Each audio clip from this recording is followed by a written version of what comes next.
Hello and welcome to Epic Loot Radio. I'm your host, Brian, and joining me we have an incredible panel of guests talking about the state of PlayStation, Outriders reviews, even a little Monster Hunter Rise. And that's right, I said the correct title this time. Give me internet points, everybody. Today, we're diving in. I'm going to introduce this panel. We're going to go around talking about what we're playing. We're going to talk about Monster Hunter Rise a little bit because I've got some questions, and I know I've got the expert right here to answer those questions. And then we're going to talk about our review of Outriders, non-spoilery. So note that from a story perspective, we're going to kind of keep that off the table for a little bit.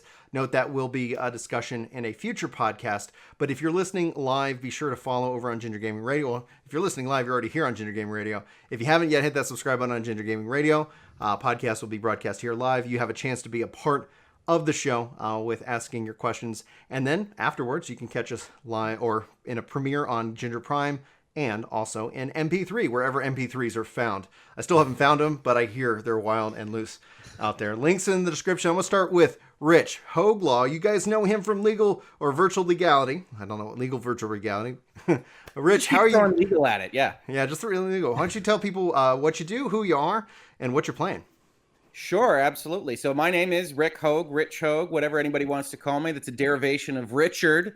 And yeah, I have a YouTube channel called Virtual Legality where we talk about the business and law of video games, pop culture, music, movies, and television. Hopefully do it well and in an entertaining fashion. And I'm very thankful to be invited here to just talk about what I'm playing, which is, thankfully enough for this conversation, Outriders for the most part. Although I will tell you, as the father of two little girls, I am also playing a lot of Pioneers of Olive Town, the latest Harvest Moon offshoot. You know, there's trademark stuff there. It's Story of Seasons now. But if you're interested in farming simulation, gentlemen, we can talk about that at a pretty extensive level. Deep dive, whole new podcast theme. Chaos, where can people find you? What are you playing, dude? You can find me on my YouTube channel, youtube.com/ChaosPrimeZYT, and also on Twitter at ChaosPrimeZ. I am currently playing quite extensively Outriders and with some Balan Wonderland on the side with the kids, which is very fun. But yeah, most of my time right now is in Outriders. And Rory, how you doing, dude? How is Monster Hunter Rise treating you? I'm going to keep having to accent that. Monster Hunter Rise is, as with every Monster Hunter game, it's just one of those games that keeps on giving. I'm like 200 hours in right now, and that's pretty much what I spent most of my time playing. I did make a little break on the release day of Outriders to play some Outriders, and I played some more Outriders at some point earlier this week. Time is a little bit of a is a weird notion for me, so I don't know exactly which day it was, but I've done 2 streams of Outriders so far, like 10 hours in or so. But those are pretty much the only 2 games that I've played this past week, and both games I'm actually enjoying quite a bit. And then I'm Brian, guys. You've probably seen me over on various YouTube channels with content. Right now, playing a ton of Outriders. I'm working on a power leveling guide, so we're testing that out and see how fast I can get from 1 to 30 on it. And the answer is really fast. Like if you don't watch cutscenes, really fast.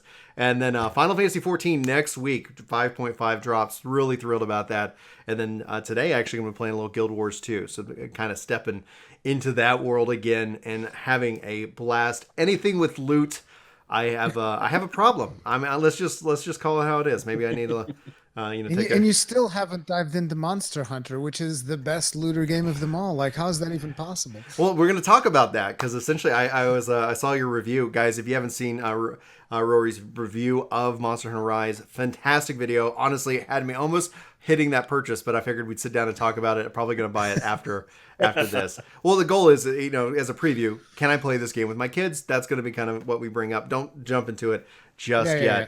Today, guys, it's insane news. I think over the last couple weeks, one of the things that also Rich just put out a video on is the state of PlayStation. Is it blockbusters only? Obviously going over the latest news, but my perspective, and then I want to go around the horn, is Microsoft, it's not in a bubble. The reason why PlayStation news seems so negative and bad to me is that Microsoft is offering another option, another vision for what gaming is. And that's a large part of why you're playing Outriders on Xbox, is the concept of Game Pass. And yet then you have PlayStation, I honestly feel for diehard PlayStation fans and I have yet to get a PS5, so that's my disclosure. No one sent me one, and no one and Target didn't let me purchase one, And it's that I just want to be fair to all, but I definitely have a preference. My history, so everybody knows my inherent bias is I was a hardcore Nintendo fanboy. Like PlayStation comes out, no, it's Nintendo. What's this Sony thing? And it's so funny that PlayStation was born out of Nintendo being Nintendo and a jerk to them. Yeah. So that's it's kind of justice that they've kind of come and gone. But honestly, the pattern I'm seeing is that you buy a PlayStation on the even numbers. Like that's essentially the message from a marketing, that they kind of lose their way like every generation, and then they find it and come back really tough. But Rich, I want to go to you because honestly, you just released your video. Are Days Gone? Like with the blockbuster? Why don't you summarize what's going on real quick, and then give us some perspective on it, and we'll dive in. Sure. So, I mean, this article that came out this morning, I think it was this morning, is a Jason Schreier article, formerly of Kotaku, moved over to Bloomberg, and did kind of one of his usual expose type pieces at one of these big companies. The article is actually framed a little bit out of what I wound up covering in the video and what I think is the more important part of the story. But he framed this story as there was a small group of developers, I think it was 30 or so people, that wanted to make video games rather than just supporting the other studios at Sony. They went and they started making a Last of Us remake. Now, Last of Us only came out in 2013. It had already been remastered on PlayStation 4. We could talk about that as just a decision. But this whole story is framed as Sony killed it. Sony brought it over to Naughty Dog. Naughty Dog took over. There are only these star companies that Sony uses. And Sony is only interested in blockbusters. They aren't interested in middling stuff. There's a big section of the article that talks about them essentially squashing Sony Japan. And what I did, the thumbnail and my title of my video, which is Are the Glory Days of Sony Days Gone. Masterful. It was masterful thumbnail, by the way. I love puns. If you're a fan of Virtual Legality, or if you visit me over there, half the titles are puns. SEO hates it, but I love them too much to give them up.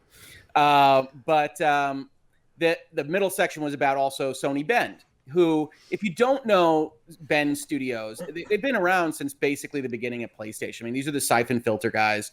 And they wound up putting out Days Gone in 2019, which was, to me, it was one of my favorite games of 2019. I didn't wind up having the technical issues that some of the reviewers did. And I understand that. I understand giving bad reviews to things that have technical issues that, I don't know, crash during launch week the whole time. We could talk about that as well for some game.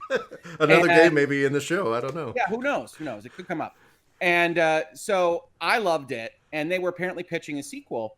And Sony said, no sequel. It wasn't profitable enough. Days Gone was profitable. It had big sales in 2019, even though it wasn't a critically acclaimed game in that year. They said no, and what they did was they said, you're going to make multiplayer, which is unspecified in the article. Sounded like it was that you're going to help Naughty Dog do The Last of Us multiplayer. You're going to make another Uncharted. Yeah. And what we knew last year, but what we didn't really know in terms of context until this morning, was that the main creative forces at Bend left unceremoniously. Didn't really announce it. Basically tweeted it out later on. Said, "Oh yeah, we left." And this was the writer and director for everything that Bend had ever made. These were the main creative forces. And so the article really kind of then focuses back on the question of this small group that was making Last of Us. And I wasn't that interested in that. What I was interested in was that when you take this down, when you put this all together, you have the main talent leaving from Bend. You've already had talent drain from places like London. You've had Japan killed. And you do have right now a slate for the Sony PlayStation that's effectively another Horizon, another God of War, another Spider-Man, another Uncharted, Last of Us being remade. So the third Last of Us release in 10 years for that game. Mm-hmm. And you look at it, and for me, you say, this does wind up feeling like the really bad days of Xbox, where it was just Forza and Forza and Halo and Gears of War, and just kind of a stagnancy. And I don't want to see that. And I love Sony, and I love all these companies. They all make games that I enjoy. But I look at that and say, there's a real problem there. You're many steps removed from the variety that I loved. And so I ended that video with looking at a Sean Layden speech from E3 2014, where he was talking about like Vib Ribbon and saying it doesn't matter that it doesn't sell 1 million, because this is ambition and this is giving gamers new concepts and new ideas. And one of these things will grow. That's how you build your garden. That's how you make a small studio into a big studio. And I said that is currently not the focus at Sony, regardless of how you feel about Jason Schreier and some of the other stuff that he puts in terms of the framing. The actual facts on the ground that we can tell from Japan and Bend and things do suggest that Sony is consolidating into these specific intellectual properties that I love. I'll enjoy those games, but it will be sequels and tentpoles and very much not as exciting as some of the random stuff, like an Outriders, which is a Square Enix game, but came out of nowhere for me, that comes out and is exciting. I want to go to Rory, because you obviously we kept you in the dark. You said what's going on. I said we're going to break the news to you, and your expression in the corner I think tells it all. But I want to get your reaction to this and let you speak. I mean, I'm super disappointed because, like, for starters, like I said in the pre-show, for full disclosure, like, I work closely with Sony in Portugal. They're super cool with me. They even send me a PS5, full disclosure again, on release date so that I could cover the console and play Demon's Souls and do all of this other stuff. But it's like Sony has definitely been moving in a direction that in a lot of ways is disappointing. I feel like ever since they swapped their headquarters to California, because they used to be headquartered in Japan, I don't know exactly where, and then they swapped the headquarters to California, and they've been making these weird decisions, like really quirky censorship things in Japanese games and demanding more and more censorship stuff. Because, like, you know, a lot of Japanese games like having girls in skimpy clothes and stuff like that on their video games. And in a lot of ways, there is a demographic for those types of video games. Whether you like it or not, it's besides the point. And Sony started cracking down on that. That was like the first time that I was like, wow, what are you guys doing? This Sony Japan stuff, I have not been following it, but Sony Japan is also one of my favorite studios. They've done amazing things with Sony, like Soul Sacrifice, which is a game that most people have never even heard of, potentially one of the best games ever made. Demon's Souls was originally also came by possibly by Sony Japan. Bloodborne also by Sony Japan. And the fact that they just seem to be distancing themselves from that and going after everything that Naughty Dog does. Like, look, I love Uncharted. Uncharted's a really fun game. I really like playing it. I like the original Last of Us. I didn't like the sequel to Last of Us as much. Like, I had a lot of issues with the way that story was told. You know, I still played through the game and I was like, okay, there are parts of it that I like, but there's a lot of it that I didn't like. And, you know, it just seems like if that's the direction that they're constantly moving, it's a little bit sad, because ultimately there wouldn't be a Horizon Zero Dawn without them taking chances. Because the studio that did Horizon Zero Dawn is the same studio that was doing, what's the name of the game that they would, Killzone. It's the Killzone studio. All they could do before is Killzone. And then suddenly the studio came out of nowhere, Horizon Zero Dawn, and it was one of my favorite games there. I was like, this game's amazing. It's awesome. And it was very much an experimental game where they did a lot of interesting things. And they told probably the best story that was told in video games that year with Horizon Zero Dawn. So the fact that they seem to be going against, you know, experimental stuff is very, very sad. And specifically with the example of Days Gone, because Days Gone, I have this story that happened with me. It was so weird because I went to a preview event for Days Gone and I got to play it early. And I played a little bit of it, and I hated it. I thought the game was terrible. Like, the PR person for Sony came up to me when I was done playing, and he was like, "So what'd you think of it?" And I was like, "Really? I hated it. I thought it was atrocious. Like, it was really bad." But when the final game came out, I actually really enjoyed it. So I played through the whole thing. Loved Days Gone. I thought it was amazing, and to hear that the studio that made that story and made that gameplay just kind of like left because they didn't approve the next game that they wanted to do sucks, because there's a tremendous amount of churn in this industry when it comes to talent. Like, we're burning through talent at an alarming rate. We're constantly killing off studios because people just don't accept the risky ideas. And this is terrible for the industry as a whole.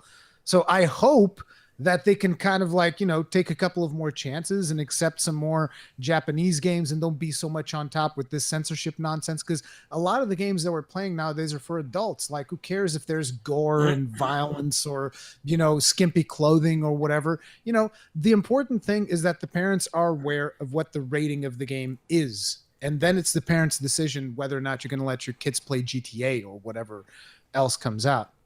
Now, I want to go to the panel. I do want to come back to Chaos and let him speak on this. But Paul asks, not to throw names out there, But what about things like Returnal, Kenna Bridge of Spirits, Deathloop, etc.? Do you feel that these games don't have legs to compete and become new IP? That's a panel question. Obviously, Deathloop now a Microsoft property, which is going to be a big theme about what. Are any of those first party? I don't know about Kena. No. Returnal second party. Returnal is first. Is Returnal second party? Yeah, they don't own. Yeah. They don't own. They don't own Housemarque, do Housemarque? they? No, it didn't. They used to, didn't they? Because I remember most of the Housemarque stuff used to be exclusive to Sony. I mean, they're close. They're like the Insomniac was before Yeah. they were bought, I think. But I don't think they're owned by them. Could be wrong. But what about games not having legs to necessarily become new IP? I mean, I think Returnal is looking amazing, and I think is Kenna exclusive? Kenna, I don't know if it's exclusive or not, but those are It's a two games that PlayStation I'm. and PC.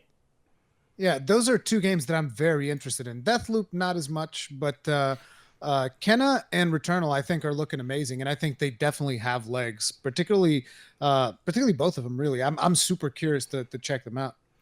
For me, it's Kenna. I'm interested in Kenna, but Returnal and Deathloop are completely off my radar. I just don't like the way they play out. so I don't like how Deathloop looks either, but I do have a certain amount of trust in Arcane. I have liked almost all their output. So essentially, Chaos. Like, what are your thoughts about essentially this news with PlayStation focusing primarily on blockbusters? Do you have any sway one way or the other? It kind of reminds you of, you know, the time when the PS2 was hitting the strongest. It was coming out with all these new IPs, all these new franchises, and it was hitting it on every front. It was just destroying it. Then the PlayStation 3 came along, and it was just sequels of the blockbusters, and it failed quite drastically. Mhm. And when they went to the PS4, they started pumping out that new IP. It just seems like the same cycle is happening again. I agree with a lot of what was said. I think it's really disappointing that they are going down this route and they haven't learned from it, because though the PS3 was successful in terms of sales, you know, the overall consensus that I remember at the time was that the 360 just had better games because the PS3 was just churning out sequels and people wanted more. And it just seems like since the PS5 has come out, that is all I'm seeing as being highlighted. And at present, I'm really disappointed in picking one up. I mean, I picked one up at launch as well as my Series X. Mhm. And, you know, outside of Genshin Impact, I don't use my PS5 for anything else. My favorite thing on the PlayStation 5 is their little free Astrobot game. Yeah. I'm not even kidding. I mean, there's just nothing there. I mean, with the Series X, at least, I've got Game Pass and everything, you know, to go with it. And I can just jump into any game on there that I want to, because it's just the Netflix of catalog of games. I can jump into it 30 minutes, half an hour, an hour, and play. But when it comes to the PS5, I think the whole censorship thing is really just silly. You don't associate that with, you know, the PlayStation brand. You've got a lot of games that, you know, sell on the fan service, like Rurikon was saying. And that is a big part of, like, some of the JRPGs that are there. And, you know, I remember one game that had, like, a sandstorm. I think it might have been Atelier. Can't remember. But it's on the Switch and the PlayStation. And because of the whole censoring of it, people just went over to the Switch and bought the Switch version. And I think this is just a really, really bad decision. And since it's gone to America, it's just one bad decision after bad. But it looks like they're just trying to restructure everything to their way. But what they're missing is that the old way worked. You don't need to fix something that isn't broken. But they're just trying to put it into their way. And it's backfiring. And, you know, it's a shame because I think the PlayStation brand is very strong. It's got solid games. But just going after blockbusters that likely will appear on PC in what? A year's time? We know they're going to appear or on 2 PC. years' time. Sony's already You know, announced that they're coming to PC. At that point, it's not enough. I do think that it is a little bit unfair on the Game Pass thing and saying like there's nothing new on PlayStation 5 and yet we have all these things on Game Pass. It's not like a lot of the stuff that is on Game Pass is new. It's like you have access to a huge library of games, yes, but they're not necessarily new games that have just like came out recently or something like that. You now have Outriders that came to Game Pass, which is awesome. That is great. But like even on the PlayStation, there's like a smaller version of that as well, which is like if you have PlayStation Plus, which is kind of the same thing. In order to get Game Pass, you also need to pay a subscription. They give you like access to some of the best blockbusters that came to the PS4, which is in a way similar to Game Pass. What they don't have is the quantity of games, you know, but you have stuff like Bloodborne on there. I think Horizon, Persona 5, there's a bunch of them. I don't remember all of the games that are on there, but you get all of those when you get the PS5 with PlayStation Plus. And there's still some really good games that they launched with, like Demon Souls is amazing. Miles Morales, I think, is also really good. And there's more stuff on there. The multiplayer stuff is the stuff that I don't gel with as much. So like Destruction All Stars came out there, and I was just like, yeah, like I played it for like, I don't know, 1-2 hours and then never touched it again. Yeah, pretty much. Now it's like free helps okay, with go that. for it. I got a question for the panel here because especially I want to go to Rich first when I ask this, but Chaos brought up something, especially about as it relates to the 360 era. One of the things that was really prominent was Microsoft open its checkbook, and it just said, go spend money here, go spend money here, go spend money here. And it really caught Sony off guard. Like when you look at the PlayStation 2, how strong it was, ended up being a weakness of the PS3. When you look at from a development and technological standpoint, Japanese developers took longer to jump into the era of HD gaming, where Microsoft set that tone. And they set that tone with the only thing that they really have as an advantage, especially at the time, outside of Halo. They didn't even own Gears at the time. That was them working with Epic, and then they eventually bought that IP. So when you look at that and you look at now, both of those things are true. And then you have the success of the PS4 and what happened, the same thing with the PS2. Sony kind of maybe like resting on their laurels. But at the core of it, the way I look at it is that they got completely caught off guard, and Microsoft has set a tone. And it's not Game Pass that I mean, I think Game Pass is their platform. Like when I talk to Xbox fanboys, and they're all like, Xbox is like, you don't get it. Microsoft doesn't have exclusives. They're on the cloud, they're on PC, and they're on their console. They say play whatever. We don't care, but be a part of Game Pass. Like that's their platform, and that's the Netflix of games, right? So beyond that, that debate that I have with Xbox fanboys, because they still view the hardware as kind of the key thing. Microsoft doesn't do that. Like they're about that as a service. So Microsoft's opening its floodgates. It's spending its money. It doesn't need to be profitable. It's got the whole backing of Microsoft. It's a war of attrition. Like there's like in this game, it is a clear contrast. But what I think is the clear defining feature of this generation that is so small and it costs nobody nothing is smart delivery. When you look at the news of the PlayStation and the Now, even with the PS5 version of the beta, I see chat talking about the Final Fantasy XIV beta is coming. It's a separate client. Now, 14 isn't on Xbox, so that's a hard one to do a direct compare on. But everything else we see is that Microsoft just handles it. You buy the game, you have this legacy. The fact that I've got Xbox One, Xbox 360, Xbox or OG as a part of this library, and then you hear news this Vita store shutting down, PS3 store shutting down, the migration of your game, that they like, it just feels like I just say like that is a contrast to what Sony's doing. It's that subtle in the back of your mind, like, okay, somebody's like, well, you own that game on PlayStation. I was like, what happens if you have to re-download it? It's gone. Yeah. And then on Xbox it says it's yours. Like it's like a whole like that's the game changer. Rory. Let's see, counterpoint here. Yeah. And that is I'm someone that one of the things that I always say whenever people talk to me about Game Pass, I'm like, dude, I think it's a fantastic value thing for someone who's starting out and maybe you don't have a huge catalog of games to play and you're just starting out. It's a huge value proposition, period. Like there's no denying that. But I don't like consuming my games the same way that I consume Netflix. Mm-hmm. I consume Netflix as like throwaway content, right? Like I'll watch it and forget about it and maybe rewatch it at some point. And if it's gone, I don't care. Right. Games is something different. So like I'll play a video game, and if I really, really like it, I want to know that if I feel like playing that game again, it's going to be there. Right. And that is not always the case when it comes to Game Pass or any any other thing that you do, because you can't assure that you have those licenses forever. That's just the way that it works. Game Pass lets you purchase the games as well at a discount, meaning you have that you have that experience, and then if you want to, but you have to buy it if it's a non-Microsoft first party, which at some point there might just be Microsoft first party. Yeah, exactly. But like, for instance, not so long ago, Final Fantasy 15 got thrown out of the Game Pass. Mm-hmm. So it's like, imagine I played Final Fantasy 15, then I want to play it again. It's like, oh, well, now it's gone. It's not in the service anymore. That's one of the reasons why I personally don't like things like Game Pass. I like owning the games that I want to play, right? Mm-hmm. So that's kind of like the counterpoint to that whole thing about the stores going away. But the stores going away is terrible. It's atrocious. It's completely indefensible, because like, I've bought things on the PS3 store. I've bought things on the Vita, and I feel like the Vita got done dirty so bad. Oh, it did. Because the Vita after the Vita died in the West, essentially, because it died like a long time ago. The Vita had a huge lifespan still in Japan. It was still flourishing no, not anymore. Now it's kind of dead in Japan as well.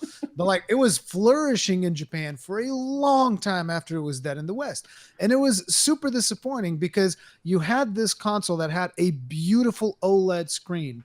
It played amazingly, had dual analogs. It was just a fantastic console all around. And they abandoned it. I was like, what do you mean? It was terrible. Like, yeah. I'm going to go to Rich. What are your thoughts? Well, I like Game Pass more than some of the other panelists, I think. But I think at the end of the day, when we're talking about these kinds of issues, I don't know that Sony isn't taking the safe play for what they are seeing right now. So I talk about this in my videos. I talk about it in Virtual Legality a lot. But putting all your money in the blockbusters that have historically succeeded is kind of the CFO, accountant, financial safety valve. Look, this is what we can justify the most of. This is what we think we are going to get based on historical ROI. But what it ignores is kind of the growth proposition, that growing of smaller studios, growing of smaller ideas, making sure that you continue to make your garden rather than just taking the 5 flowers that work for you and keep selling them until they're dead, right? This is Activision selling Guitar Hero until they couldn't sell Guitar Hero anymore. This is all of those kinds of consolidated efforts. And I don't want anybody to think that I'm not going to enjoy the new Ratchet and Clank. I just feel like I've already played it, or that I'm not going to like God of War, but sequels are sequels. Mm-hmm. And so I think Xbox has a lot to prove for itself. Yeah. That essentially they're getting early credit, I would say, for some of the moves that they've made when they haven't yet had the actual garden grow that we think they will, because of all they've bought. And we think Ninja Theory will make some cool stuff. And we think Bethesda's, I don't know, probably halfway through making Starfield a decade in. We don't know. And that game will come out, and Microsoft will get credit for it. And that'll be great. But I think when you started all this, you asked, was this a similar situation to Microsoft throwing money at the second or third generation, depending on which side you're counting from? And I think it is. I think the hidden secret behind the video game industry since Microsoft decided to enter has always been, if they ever decide to throw their entire pocketbook at this thing, there's no fighting them on money. Right. I think one of the things I try to remind people of is, you think of Microsoft and Sony as rivals, as competitors. Microsoft Gaming, sure. But if Microsoft itself and its Azure servers and its Windows sales and the entirety of the company ever just decides, hey, yeah, we can spend $7 billion today. Sure, go nuts, Phil. Then Sony can't fight that. Nintendo can't fight that. And Nintendo has been operating in its own ecosystem for a long time. Yeah. Sony's trying to find that ecosystem too, because there's no winning. Microsoft could buy EA and Activision tomorrow and not even hit their bottom line.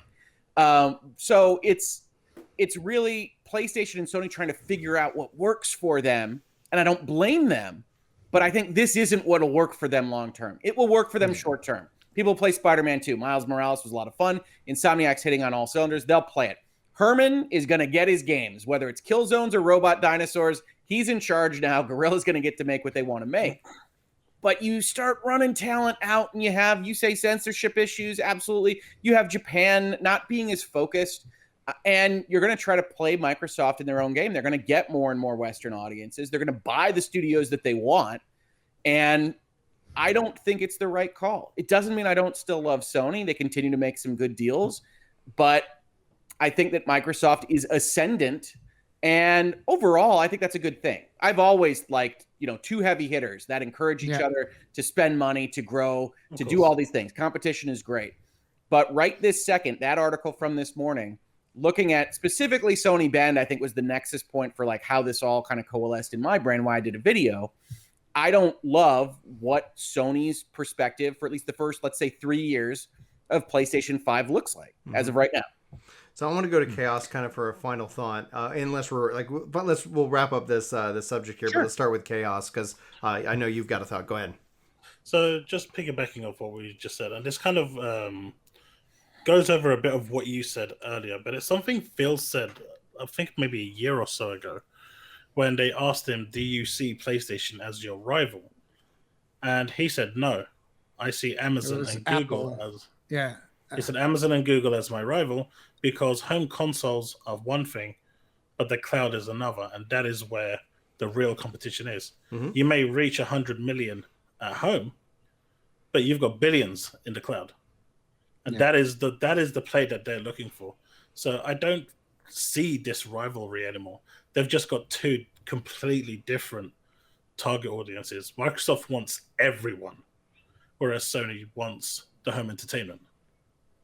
And see, that's one of the reasons why I still prefer the PlayStation. It's because like that's what I want. And the thing is, I'm a dinosaur. When you think about the things that it's true. When you think about the things that I like, I'm a dinosaur. I like physical media. I want that experience of having physical media. I want a game that I can hold in my hand. Even though it's worthless nowadays because every game comes with a day one patch, and when they turn the servers off, it doesn't friggin' matter. Like if I buy the physical edition of Outriders 10 years from now, it's probably going to be worthless unless the servers are still on. Who knows if they will be? I mean, I think Destiny 1 still has its servers on, but who knows for how long those are going to be on, right?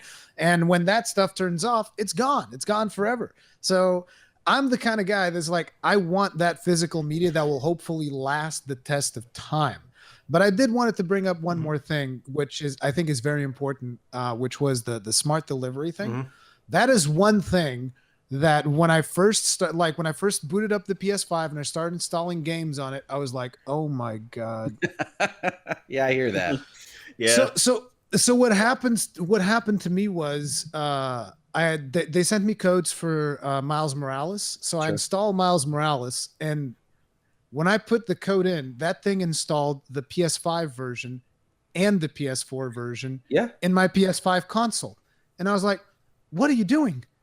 Why would I want the PS4 version of this game installed on my PlayStation 5? There's literally no reason. It'll still do that. You go into the store, you buy a digital version, it'll have the list of the copies still do it? that it have. And if the name is long enough, you won't necessarily be able to tell which one is which because it's the parenthetical at the end. And then you have to look at the little box in the icon. And there's no question that smart delivery is great. The one thing I will say on smart delivery, regardless of whether or not you're even in the Microsoft ecosystem or you love it, what it creates for Sony are these terrible news items and tweets and things. Yeah. Every single time there's a multi-platform release, like Marvel's Avengers comes out with its PlayStation 5 version, Xbox just says, "Yep, go play it."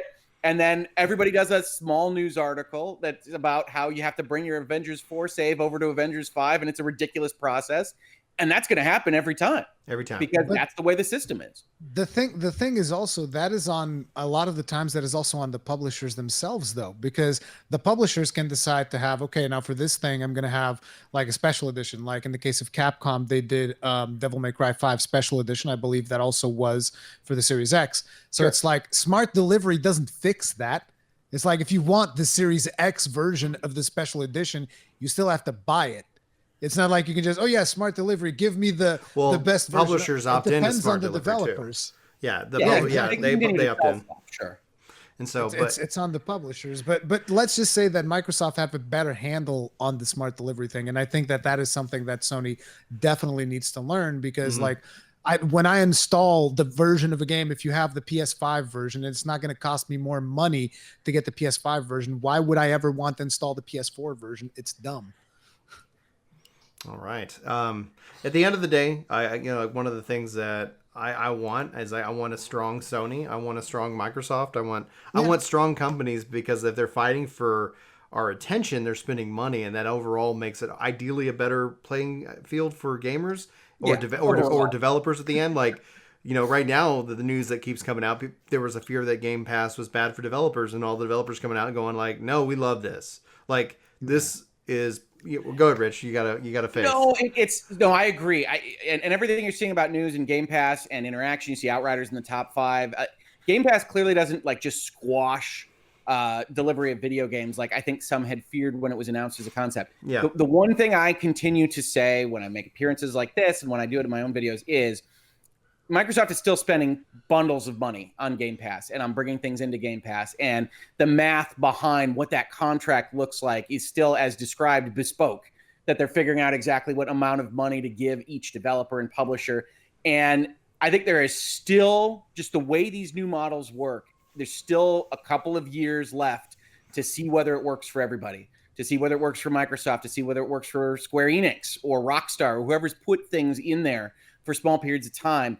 And so the only caution I have is we're still at okay, if you got in on any of their promotional time periods, you're on Game Pass for $1 for 3 years or whatever it is, you're still in a place where Xbox doesn't care about, what did Phil say? They're not trying to profit off of it yet. So they're reinvesting every dollar into buying more video games. That's not going to last forever. Right.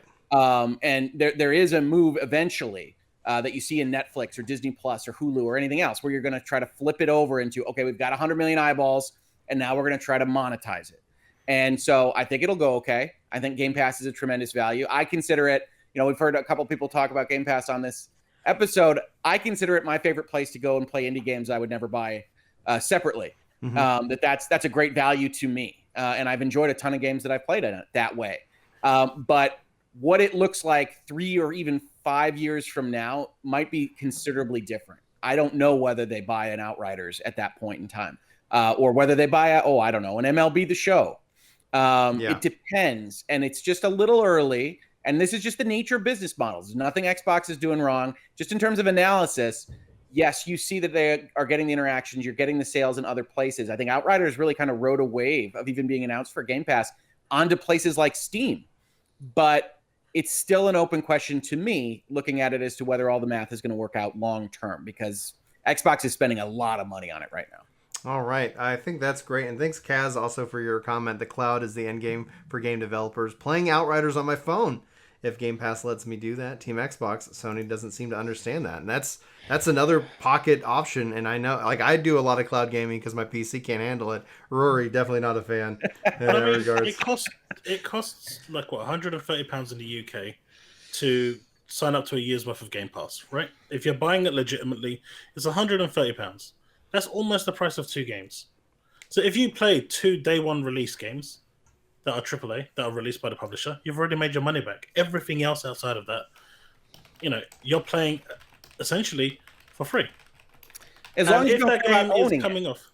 Right, and it's the transparency. But even then, like most games I consume, unless they're looter shooter or live service games, I usually spend 100 hours, 200 hours, then I'll put it down. If it's a single player focused game, I don't replay those games. They're just one-time deals for me most of the time because I just don't have the time. Sure. But like you were saying with the indie games and other games that I wouldn't have normally played, it gives me that access to go and play those. When Gears of War first came out, that was when I first signed up to Game Pass. It cost me £1. Yeah. And I played a £45 game at the time for £1. And, then I signed up for the whole year. And we've got at least £500-600 worth of value from that. Sure. Easy. And if there's a game at that point where it's coming off the system and I really want to play it, I'm okay paying that extra bit of money and buying it because I've got so much more value in return anyway. Sure. So that is the way I see it. So if it is coming off, fine. It's not like it's coming off the actual platform. Right. And they give you like a 30% discount to actually pick it up before it's off the Game Pass anyway. So if you really want it, it's still a win-win for me.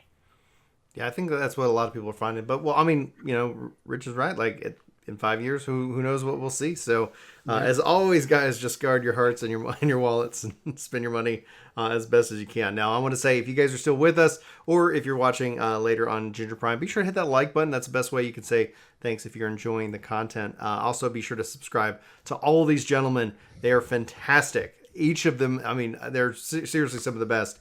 They keep me entertained while I have to program at work and not play video games. So I do appreciate you guys for making content that I enjoy to watch. So be sure to do that, guys. And yes, okay. So I want to jump into a fun topic. We have the Rise Master, 200 hours in, plus on your review.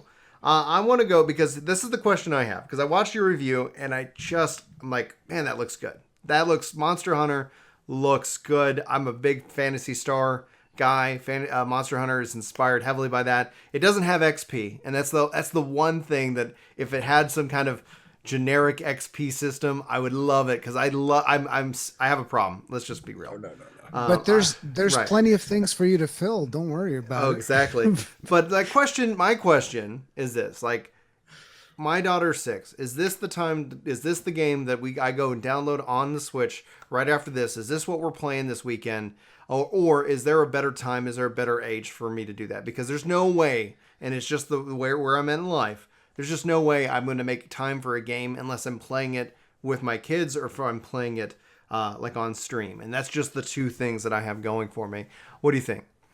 I think that 6 years might be a little bit young. I do another podcast with someone from the Monster Hunter community. He's Gaijin Hunter, and he has a daughter. She's 12, and this was the first time that she's shown interest in playing a Monster Hunter game. And I think that Monster Hunter is, there are some kids that sometimes, they start playing the game earlier or whatever, and that might work. But I think 6 might be too young. My advice is, I don't know if the demo is still in there, but I do think that there was a demo. See if your daughter likes the demo and, just try it out that way because, that way there's no risk. You just test it out. And if she likes it, if she feels like that's something that she wants to play, then sure. But I think that 6 years might be a little bit too young because it is a very mechanical game. Like you're gonna have to learn a lot of button inputs for certain weapons. Like for instance, in my case, the gun lance. One of the most basic combos is you press forward on the left stick and X, and then after that you press X plus A, and then after that you press A, and then after that you press ZR and A, and then after that you press X plus A again, and then A. And I don't think a 6-year-old is going to be like, wait, what? Hey, this is why I'm bad at this game. Are you kidding me? So get Rich and I in on the game itself, because that's one of the things that, like, he said it and I was like, I've played Monster Hunter World and I just fell off that train so fast, but I loved what I experienced. Just to be clear, I'm terrible at it, but I have Rise. Okay. Oh, you do have Rise. Oh, that's good. So the concept of Monster Hunter, and here's the thing, because I've even discussed this with a friend of mine. Monster Hunter is very bad at onboarding people. Mm-hmm. It is very bad at onboarding people. To give you an idea, the very first time I played a Monster Hunter game, I hated it. I hated it so bad, and then I never touched it again. And then eventually there was a friend of mine that was like, no, listen, let me explain to you. So try doing this and then try doing that. And that's how I got into it. And a lot of people that get into Monster Hunter, their starting experience is like that. Everybody picks up the game and everybody hates it because they don't understand. Why does the character move so slow? Why does the combat feel so clunky? But it's not clunky combat. It is deliberate. It's animation commitment. And that allows you eventually, when you get more experience, to perform things that you usually can't do in a game that's like a hack and slash or something like that, where your character moves super fluidly and whatnot. There are things that you do in Monster Hunter that you would never be able to do in those games. And that is the whole selling point of it, is the spectacle of fighting these giant monsters. Because you look at Monster Hunter and a lot of people think, okay, so it's a boss rush game, right? You're just fighting these boss creatures in an arena and that's it. No, that is not it at all. It is like a hunt. These monsters have behaviors that you can begin to predict. And it's not just a boss fight because there's no health bar. There's nothing. you have to study the behavior of the monster and understand what state the monster is in so that you know what kind of attacks are going to be coming your way and how you can deal with it, and so that you can interpret when the monster is going to be running away and what you can do when the monster runs away as you chase it throughout the map. And then there's like traps around the map and all kinds of endemic life that you can use. There's all kinds of crazy things that you can do to these monsters. Like now in Rise, you can even ride other monsters. This was a completely new feature. You just straight up puppet these monsters around using strings, and you just run the monsters into each other and you fight it out. And it's completely crazy. But from the most basic notion, I guess people might wonder, okay, but what's the appeal of it? The appeal of this is you go in, you kill a monster, you carve out bits and pieces of that monster, and then you craft new gear, so better armor, better weapons, and then you go fight a stronger monster. And then you carve his bits and pieces, and then you go fight a stronger one, and you keep going until you run out of monsters. That's like the basic notion of it.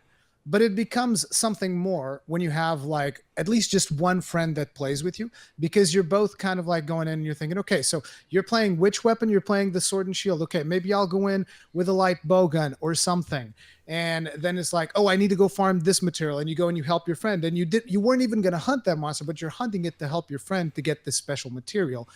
And the best part about it is that the RNG is kept at a minimum. So whereas, for instance, something like a Diablo, right, which is one of the original looters, you go and in Diablo 2, for instance, you go and you would murder Mephisto 1,000,000 times to try and get as many legendary, it wasn't legendaries back then, they were called uniques or whatever, but you try to get as many of those items as possible, but it's always random. Like you can go in there, you can come out with a huge sword, or you can go in there, come out with a new bow or something like that. In Monster Hunter, it's like, no, you go and you get the parts and you craft the thing that you want, so it keeps the RNG levels to a minimum. With some exceptions. I was going to say. How's the multiplayer aspect, especially on Switch? Because like definitely like I'm interested, because it's like now I'm sitting here like obviously not playing with Maddie, but me and my wife like to play games together, like, and then she's got her Switch, I've got my Switch. How is the multiplayer aspect? Is it a quality experience on Switch? Because that's not been my experience.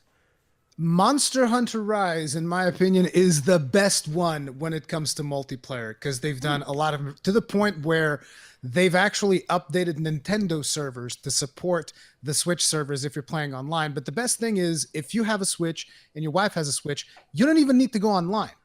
You can just like play ad hoc, connect your Switch to each other, and play multiplayer. And the really cool thing is that in previous Monster Hunter games, in order for you to see the other players, you would both have to like get out of the village and go to this place called the Gathering Hub, where everybody.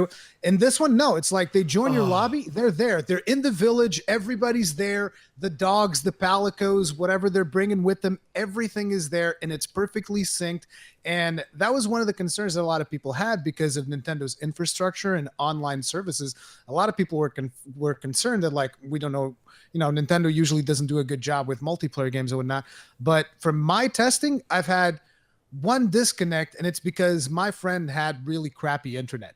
Like that was I've had way more disconnects than Outriders, so it's like that's yeah. So the fact is that we can see each other. That's drove me nuts in World, because I was like, hey, I got it. What it was just like, why have we've solved the problem? Why has this game not? And then there was another problem in Monster Hunter World, despite it being my favorite game of all times. Like, I'm super biased towards Monster Hunter games, but there was a serious problem in World where if you would go into a quest that was the first time that you were seeing the monster, the team wanted to show you a cutscene. So before you see that cutscene, another player couldn't join your quest. So if you were playing multiplayer with a friend and you wanted to like both go into this quest, you couldn't. So you would have to go on your quest and your wife would have to go on her quest. And then after you see the cutscene, one of you would have to exit out of your quest and join the quest of the other one. It was terrible. It was really bad, the stuff that they did with that. However, it is important to mention that in Monster Hunter Rise, they separated the multiplayer and the single player. So there's one section of the game that is single player, and there's another section that is multiplayer. And the single player is like where you experience the story and whatnot. But the good news is that pretty much from the beginning, I think you do like one tutorial quest, and after that you can just go into the multiplayer and just play everything multiplayer and not even worry about the story until you feel like, okay, now I want to go back and experience the story. Then you can go and you can do that. That sounds incredible. Like that's I been would say you should clip all of that for Capcom. Like that entire sequence right there, you should send to Capcom for a commercial, because this is why I own every copy of Monster Hunters, because there's someone out there creating this compelling story like EVE Online or something, and then I get in there and there's a lot of icons about honey and traps, and I don't understand what's happening, and I like it. I mean, I enjoy it, but I will say the first question you asked was for kids, right? So I was onboarding Monster Hunter Rise with my 9-year-old and my 11-year-old. Yeah. And the one thing I would say is like name everything and go through like the first little bit of town stuff first. Because I lost my 9-year-old on that. There's just a lot of like naming and here's how your cat should look and that kind of thing. Do all that first, and then when you're like first out in the world, have the interaction with the kids, because they really did like sliding down a waterfall and picking up a bug and things like that. Otherwise, like I said in the pre-show, Pioneers of Olive Town, we can talk about. It's like next I said, podcast. Go ahead, Rory. The onboarding of it is very bad, and even in Rise, despite all of the advances that they've done with multiplayer being much more friendly, there's still a lot of problems with, like, you know, for me, I get in there and I know all of the basic mechanics. Like I know that if I want to make a mega healing potion, which is the biggest healing potion you can make, I'm gonna need herbs and I'm gonna need honey. So I know I need these two materials. But a new player, they have no idea how to make a mega potion. The first request that the game tells them is like, I want you to bring me a well done steak. And I'm thinking to myself, I know exactly how to make a well-done steak, but a new player, he's going to have no idea. He's not going to know how to make a well-done steak. It took me a few tries to figure out it was at the end of the song. Yes. not even just the end of the song. It's like, you don't even know how to get the meat. Yeah. How do you get the meat? You're supposed to go on a quest and you're supposed to kill a herbivore and then you carve it and then you get the meat and then you cook it. Or you can actually cook it in the town. The town has the same place they serve you the sweets thing. They will also cook meat for you. But again, it's one of those things where they're just like, go cook a well-done steak. And I'm just like, everybody that gets this tutorial message that actually understands it doesn't need this tutorial message. That's fair. Yep. And then, and I think essentially that's probably all of us parents' plan as our kids grow up in gaming. Start getting them on these grinding materials for us while we work. I gotta go to job. You got summer off. I want 10,000 steaks by the time I get off work, or you're not going to college. So many times. The new chore. I need you to go and collect me some ores, and I need you to go kill some Bahabras because they're annoying as hell to kill. But you go and you kill them, and then you carve them and bring the materials back so that I can craft good things for us. Yeah, yeah, that's how it works. It's intimidating. I mean, you talk about onboarding. Yes. You get in there, you've named 3 things before you start, and you've got, I don't even know how many weapon sets. Go pick what weapon you want. Okay, and then hey, how do you upgrade these things? There's just enormous board of potential upgrades for everything. Yep. And I think it's great. Like you can see all the depth, and certainly as somebody that plays video games regularly, but you know, that first you hit that wall when you start. You're like, oh, okay. And now imagine that the old Monster Hunter games, they used to come out in Japan, and then 1 year later, they would maybe come out in the West. And there were people that would import the Japanese games and play this game that I can barely understand in English. They would play it in Japanese, and I'm just how are you guys even doing this? This is insane. Yeah. All right. But here's a lucky thing. If I'm gonna give a shout out to Gaijin Hunter, because he said I'm going to do a video which is going to be like a 1-hour video where I explain to everyone the basic of the basic of the basic of just like touring through the village and the different facilities of the village, what they do, so that people understand, oh, this is where I can come to customize my cat companions. This is where I can come to like eat food before I go on a hunt, and explaining all of that stuff, because the onboarding is rather hard, but Capcom leans into its community a lot. Like if you go look now for like Monster Hunter Rise guides, you'll see Sure. tons and tons and tons of them. Like I myself have done like, I don't know, 4 or 5 different guides for different stuff. You have Eric's doing a bunch of guides as well. Gaijin Hunter, you have tons of people in the community basically making up for the fact that the onboarding is so hard. Yeah, there's actually, that is an interesting thing when you look at the content creation market versus like what game devs are like, well, we'll let them figure it out and make guides. And I mean, it's benefit, right? Like you make the story hidden, you get a Destiny person who just focuses on telling that Like story. Like what's my going on? my name is Bife. Yeah, Fantastic he just does guy. all of those crazy videos. Yeah, but in a way, it is a symbiotic relationship because creators are able to still make some money out of making these guides. I'm not saying it's the right way to do it, right?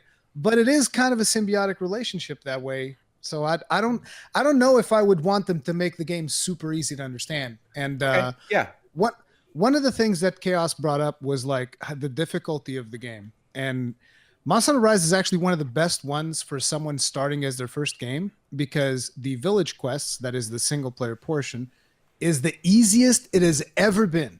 They're so easy that like someone like me that knows a little bit about Monster Hunter will complete most quests in there in less than 5 minutes per quest, which is insane. Like you just go in there, you kill the monster super fast, boom, done. Someone who is new is going to take a little bit longer, learning the weapon and doing all of that stuff. But the problem becomes that the high rank quests are still at the same difficulty. So when you get out of the village and you go to a high rank quest, you're going to get slammed into the dirt. That's what I was going to say. It's a double-edged sword. Yeah. Something to look forward to. But one thing I will add is, Monster Hunter has always had this thing where they don't tell you too much. They want you to go out and learn yourself. Yeah. And, I've been playing Monster Hunter since the PSP days. Freedom Unite.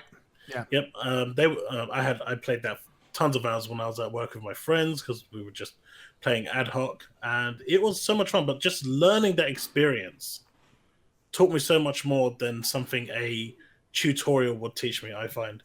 Because half the time, I mean, if they were to explain everything in the onboarding, you would take more time doing that than you would creating your character in an RPG. And believe me, that's a stream in itself.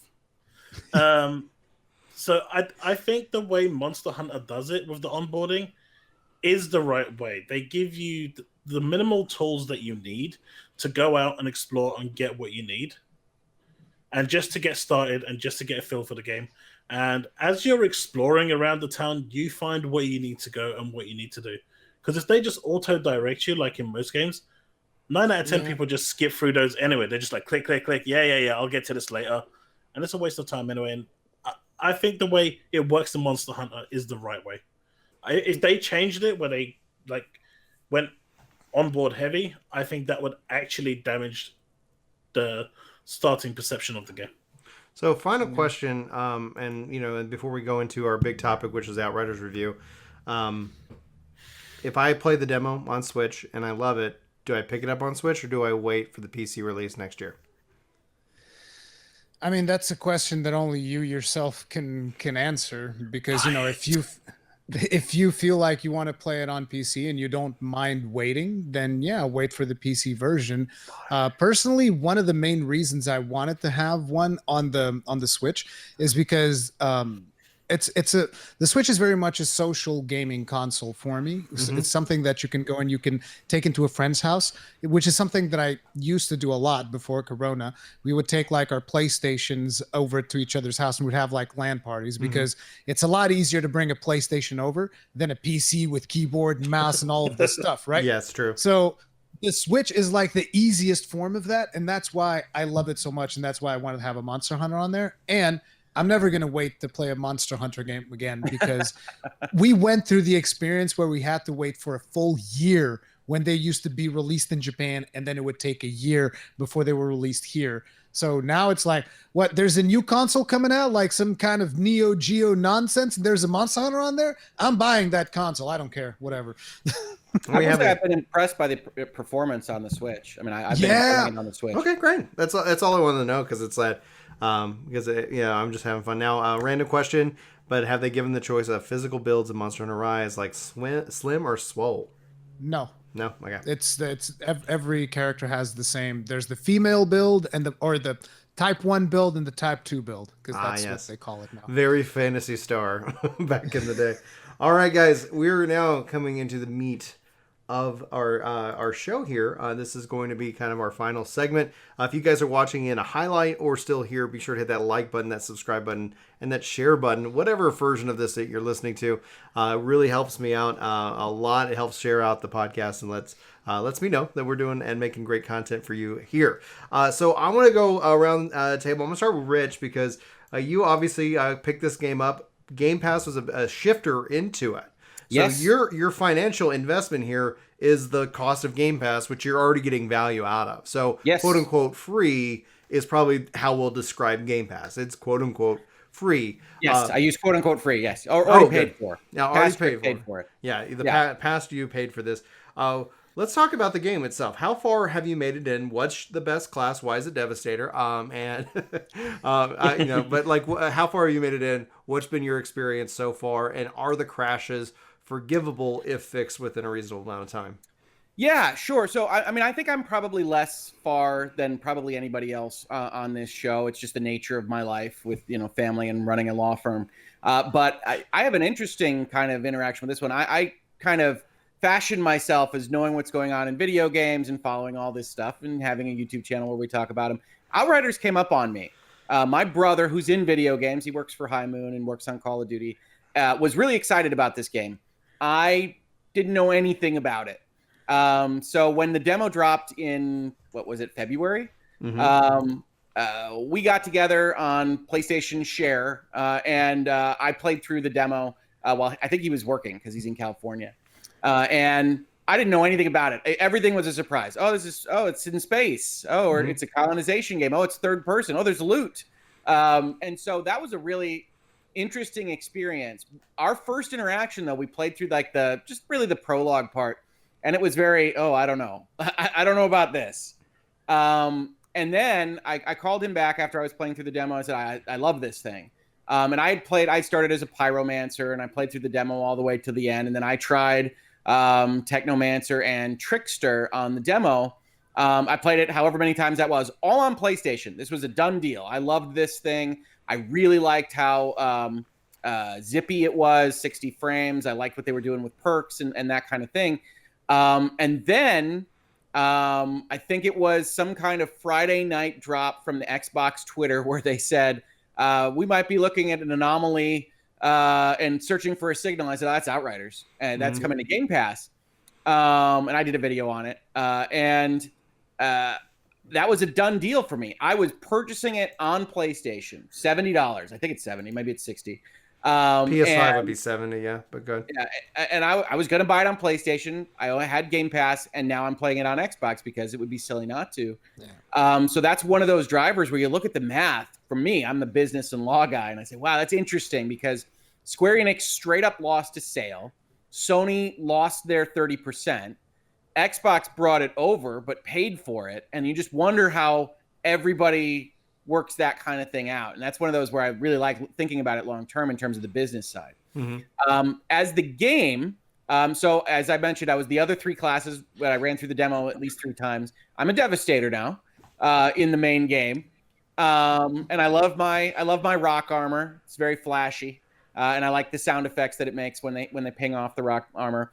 I'm about level 20. Nice. In the trench city. We're not doing spoilers, but like the middle of the game.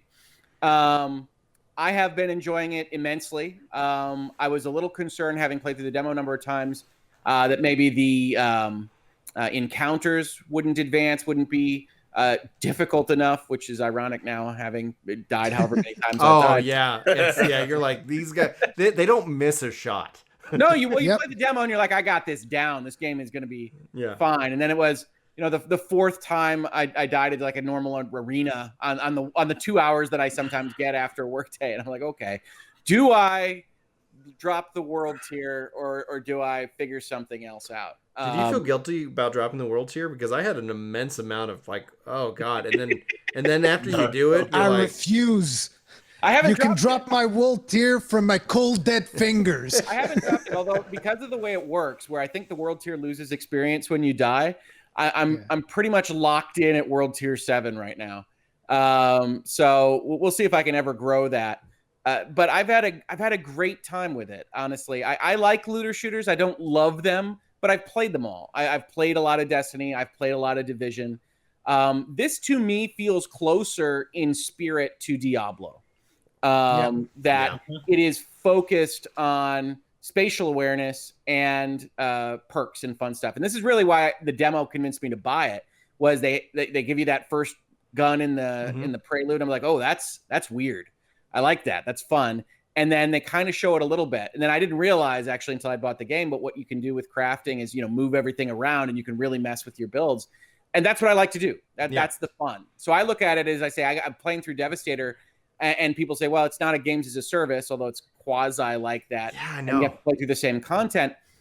I'm looking forward to the other 3 classes, if not more. They can always expand with more. So I think it's fantastic. I didn't pay extra for it. I couldn't be happier with it right now. I love narrative in video games, so I'm really surprised and happy about they're just super serious about their Outriders world. And they drop 6 paragraphs of lore every 10 minutes, which is a little bit annoying when you're playing with your brother. But it's great stuff. And I'm looking forward to playing it more this weekend. And I think that's about it for me. I've got a long way to go, so I don't know what endgame looks like and that kind of thing. But the mysteries, the narrative, the character is compelling, and the gameplay, which is the most important, I enjoy every minute. I think you also asked about crashes. So I've had it crash out 2 times, which I think is on the low end for people. And so in my experience, since I owned the PlayStation 5 and really the Series X to some extent, the launch window here has been rife with crashes for everything I've played. So it just kind of feels like that. And it doesn't really bother me that much. I haven't lost progress or anything like that. But certainly the people that say, oh, I've gotten kicked out 8 times today, I can certainly understand how that's a problem. It just hasn't been my experience. Well, let's go with Rory. How far are you in? What class are you maining? Anything surprise you? How are the crashes? So I'm also maining Devastator. I think I'm about 10 hours in, and I also think that I've just reached Trench Town or whatever it's called. Because then you start unlocking like side quests and stuff. So I started going back and checking out what that stuff was, because I know that a lot of people, particularly when it comes to looter shooters, they have this tendency to just burn through it all the way into the end game because everything that matters is in the end game. I'm like, no, I'm gonna keep playing at my own pace, kind of like what I did with 14, where I did all of the raids and stuff while the level was still relevant. So I'm going real slow and just taking my time with it, and I'm enjoying it. And it's really weird. I almost feel like I'm in Bizarro World or something, because every time I go on Twitter or I go and watch like a video about Outriders, like people are just slamming this game. And Is that what's happening? I haven't seen that. Yeah, it's like, oh yeah, they're saying they're gamers mad. Not a new story. It's like they're saying the game is bland. It's not fun. It's buggy. It's crashing. It's got lag. It's got this and that. And to me, and this is my experience on the PlayStation 5, I had one crash, which led to me then having one infinite login thing, which I just closed out the game, started up again, and instantly loaded in. That was the only issue that I've had so far. No other issues whatsoever. I go in there, I play the game. I think it's a lot of fun because the demo already kind of like surprised me in a lot of ways, because I actually like the voice acting and the story that they're telling, because I am somewhat biased to the whole story of like, oh, we had to abandon Earth and then we found this Eden-like planet, which is completely new, and now everything's gone to crap, and like, oh no, and we have to figure out what's going to, like, I like those kinds of stories. They resonate well with me. So all of the setup for Outriders to me is fun. And they solved one of the biggest problems that I had with the demo, which was that stupid shaky camera in the cutscenes that was so atrocious. It's like someone was with the camera going like this while they were trying to film. And they have a setting now that you just go in there and you're like camera smoothing or whatever, and you put that to max, and there's no more shaky camera in cutscenes. So That was one of my biggest problems. They solved that, not a problem. And then again, it was one of those things where I keep hearing people say that the voice acting is abysmal and the actors are bad. And I was like, I'm not getting this at all. Like at all. I don't understand. Bunch of clout chasing little, weak sauce arguments. But you don't understand. Yeah. I've heard this from like mainstream podcasts. Like big publication podcasts are saying this, and name a podcast, and I'll give you a review on them real quick. Go ahead. Do you really want? Okay, No, I we don't want don't. I to don't because know. I like their podcast. But I'll say it. It's Giant Bomb. Like I love Giant Bomb. I watch their podcast, and Jeff Gerstmann was just going like, I hate this. Does he like? I mean, looter he loves games? the game. Does Giant he Bomb loves like the any video game. games Listen. He loves the game. He hates the cutscenes. He says the cutscenes and the acting is terrible, and that's the part that I'm like, I don't understand.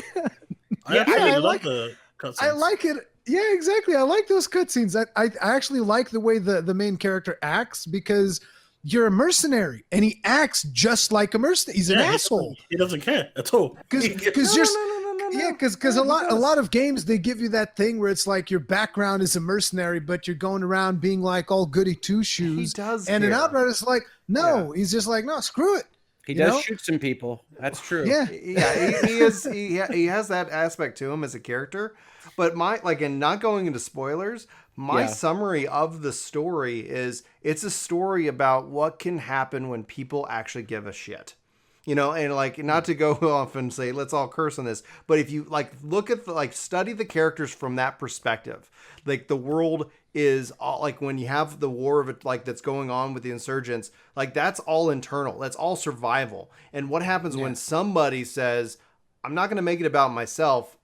There's something bigger at stake here, even if it costs me everything. And that's like, look at every character that ends up following you and look at it with that lens. And I actually really love the story for that aspect. I thought it was fantastic. I've enjoyed the story too. I mean, the one thing I would say is it's significantly darker. It's got dark tones throughout a lot of very dark, than I thought it would. And that's the side quest. I mean, like that's everybody that you meet.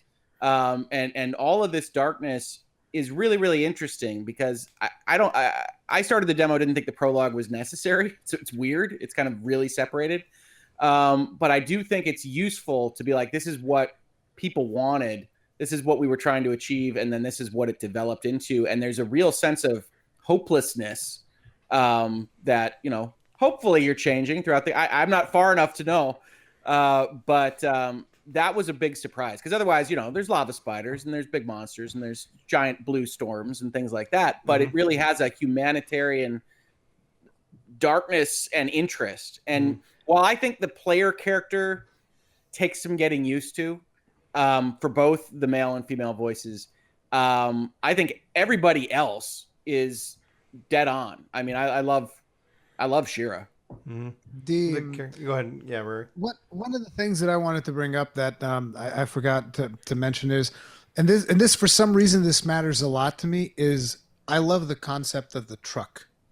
Oh yeah. That where you go, the truck just kind of like follows along you. And like if you're playing in multiplayer with a friend, like whenever you're in the camp, his truck is there too. Their truck is there. I love that because I remember back initially when they were talking about Anthem before the game released. In Anthem, they had those walker things, and they said that those were going to operate like mobile bases. I remember in one of my videos, I remember saying something like, man, it'd be awesome if like I would have my walker and then someone who's playing with me would have their walker and you're just like walking through the jungle together and stuff. And then whenever you stop, you just have both of them. This game basically does that, except it's not a walker, it's the trucks. But I really like that idea. I guess it has something to do with the fact that I also really liked Mass Effect. And you had the Normandy. Wherever you would go, there would be the Normandy. It's not even necessarily like a gameplay element, but it's something that contributes towards your immersion because, like, how you got there. Like, we came with this truck, and my team is in this truck, and that's why everything is like this. And you see the truck in the cutscenes with the customizations that you do. And I love that aspect. And I wish more games would do stuff like that as opposed to just like, no, my game is this one character and this is the only thing that matters. No, I like the fact that there's that little truck that kind of just follows you around, even though, again, it's not a gameplay element at all, but it is a really cool thing. Yeah, they're super serious about their world. Yeah. Let's go to Chaos. Chaos, like, what? How much time have you spent? What class are you maining right now? What's your thoughts about the game overall? So, I'm maining Devastator. Oh my gosh, I stacked the panel. Devastator? I stacked the panel and I didn't even know it. Go ahead. I actually played through the entire story first, skipping all the side quests until I got to the end, which gave its own complications, as I found out later on the final boss. How far have you guys gotten before I say anything else on the story?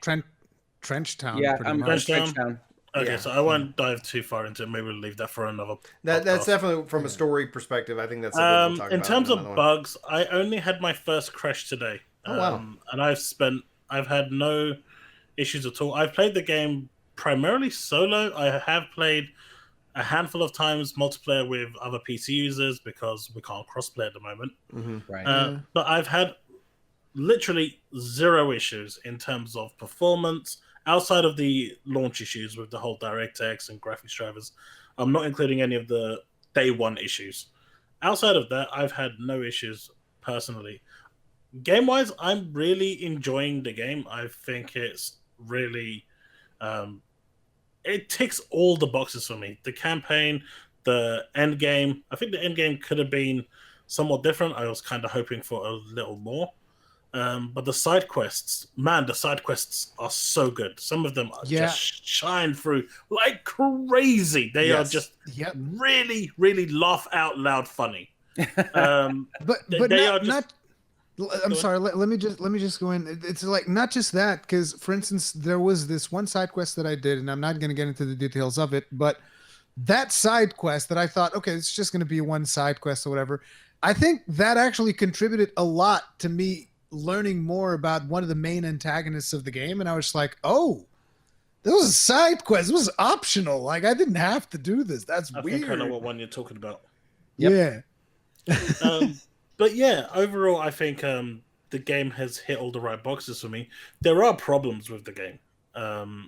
There's no denying that. There are certain design fundamentals that I think really need looking into. And, the latest maintenance patch that they released kind of tried to address some of that, but I just think they fell off the mark a little. They didn't go far enough. Can you give me like a very specific example? Because I actually really want to know. Okay, so one of the things you'll encounter when you're playing in multiplayer is if you go down, you don't lose any world tier progress at all. If your teammate raises you, you don't lose anything. You've also got a pick-me-up, which is a one-time token life that you can do that. If you're playing solo, if you go down, you're out. That's it. And you lose like 20% of your world tier progress. That at least that's how it was for me, which is a lot considering how long it takes to build up that world tier progress. That is something that I think they fundamentally dropped the ball on. Once you get to the end game and you get your gear, going back and doing some of the other quests, you'll get those world tier levels quite easily. But while you're playing through, dying to a boss because you've never fought the boss, never experienced the boss, you're not going to know the mechanics of that boss. You're not going to know how it attacks, how it reacts. You're not going to know anything about it. And being penalized for that, which is, in my opinion, what's happening, is wrong. As a solo player, they should add some form of mechanic there where, the first 3 times you attempt it, or at least the first 2 times you attempt it, or even the first time you attempt it, it's a free path. You will not lose any progress. If you see that this is way outside of your league, at that point you can lower your world tier level. You'll safeguard your world tier progress, and do it that way. I think that's something they should have done. That was actually one of the complaints that I had. I kind of like I forgot about it, but that was one of the complaints that I've had on the last stream that I did, was that I felt that the world tier dropping was way too punishing. And this is coming from someone that loves playing games like Dark Souls, Sekiro, all of that stuff. I love hard games, but like the thing is, none of those games punishes you as harshly in your world tier progression as Outriders. Like I remember at one point I was like trying to grind through world tier 6 and I wasn't paying attention to the XP, but I remember that I was about to reach level 7 And then I died like twice, and I'm like all the way back to the middle of the thing, and I was like, wait, what? Like, what the hell? Jesus Christ. It's demoralizing, right? Yeah, I was like, wow, that really sucked. So it came to a point where I was just like, sitting back with a sniper rifle. Okay, fine. You want me to play like this? Fine. I was almost like resenting the game, and I was like, fine, I'll play like this. Pop shot, pop shot, pop shot, and just like killing people like that. Yeah. I took it to a whole new level on one of them. I just knocked it down straight to World Tier 3 and just destroyed that boss and then moved on. No regrets. No regrets. No regrets at all, man. Yeah, that's what it's there for. It's like, okay, let's go.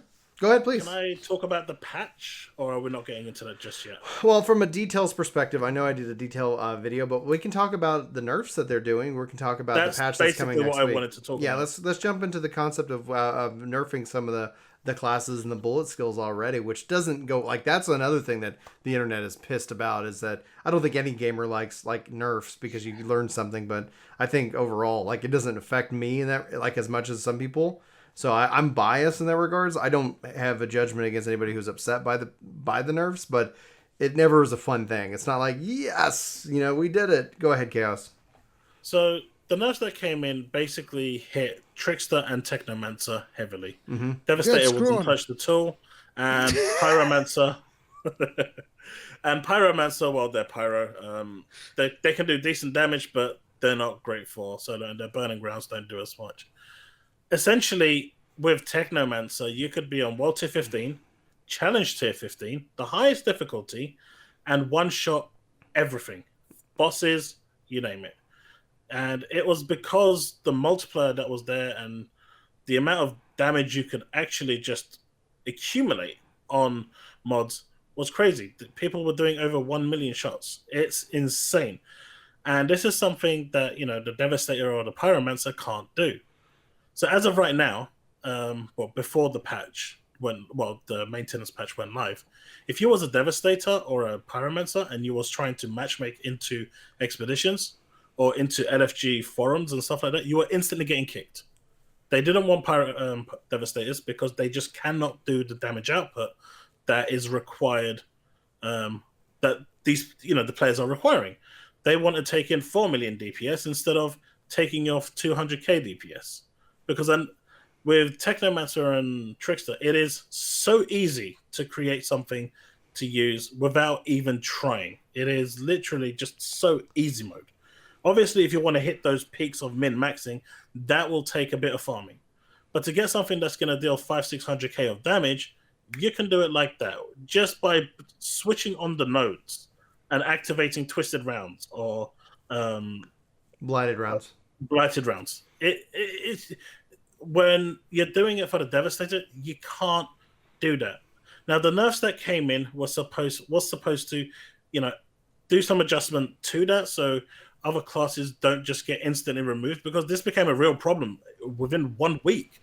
People were on the forums, on Reddit, complaining that they can't get into matchmaking expeditions because as soon as they join, they're getting kicked because they're playing a Devastator, and the Devastator doesn't have a rounds ability, which was really silly from a design point of view. They should have had a bleed rounds to, compensate for something like this. I'd love a bleed rounds. I'm rocking a bleed build right now, and it's amazing. And the one thing I'm looking for is I'm trying to collect the advanced bleeding bullets, so that way I can end up just modding that in and just I don't know, laughing hysterically. Go ahead.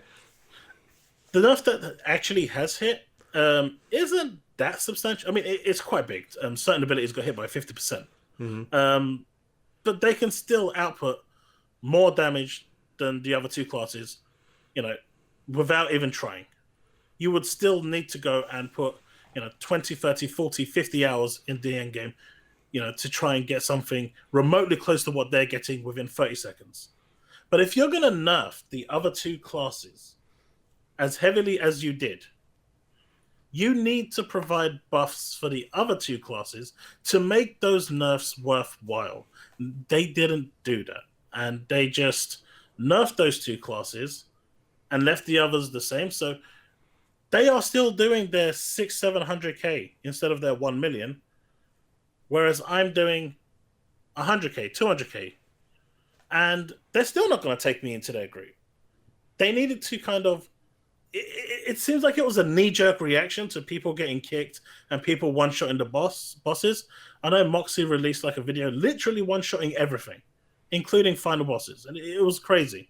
But it seems like they kind of went into this with a knee-jerk reaction, and they kind of missed the ball on, hey, if we're going to nerf these guys to try and bring them in line with the other guys, maybe we should, buff the other guys.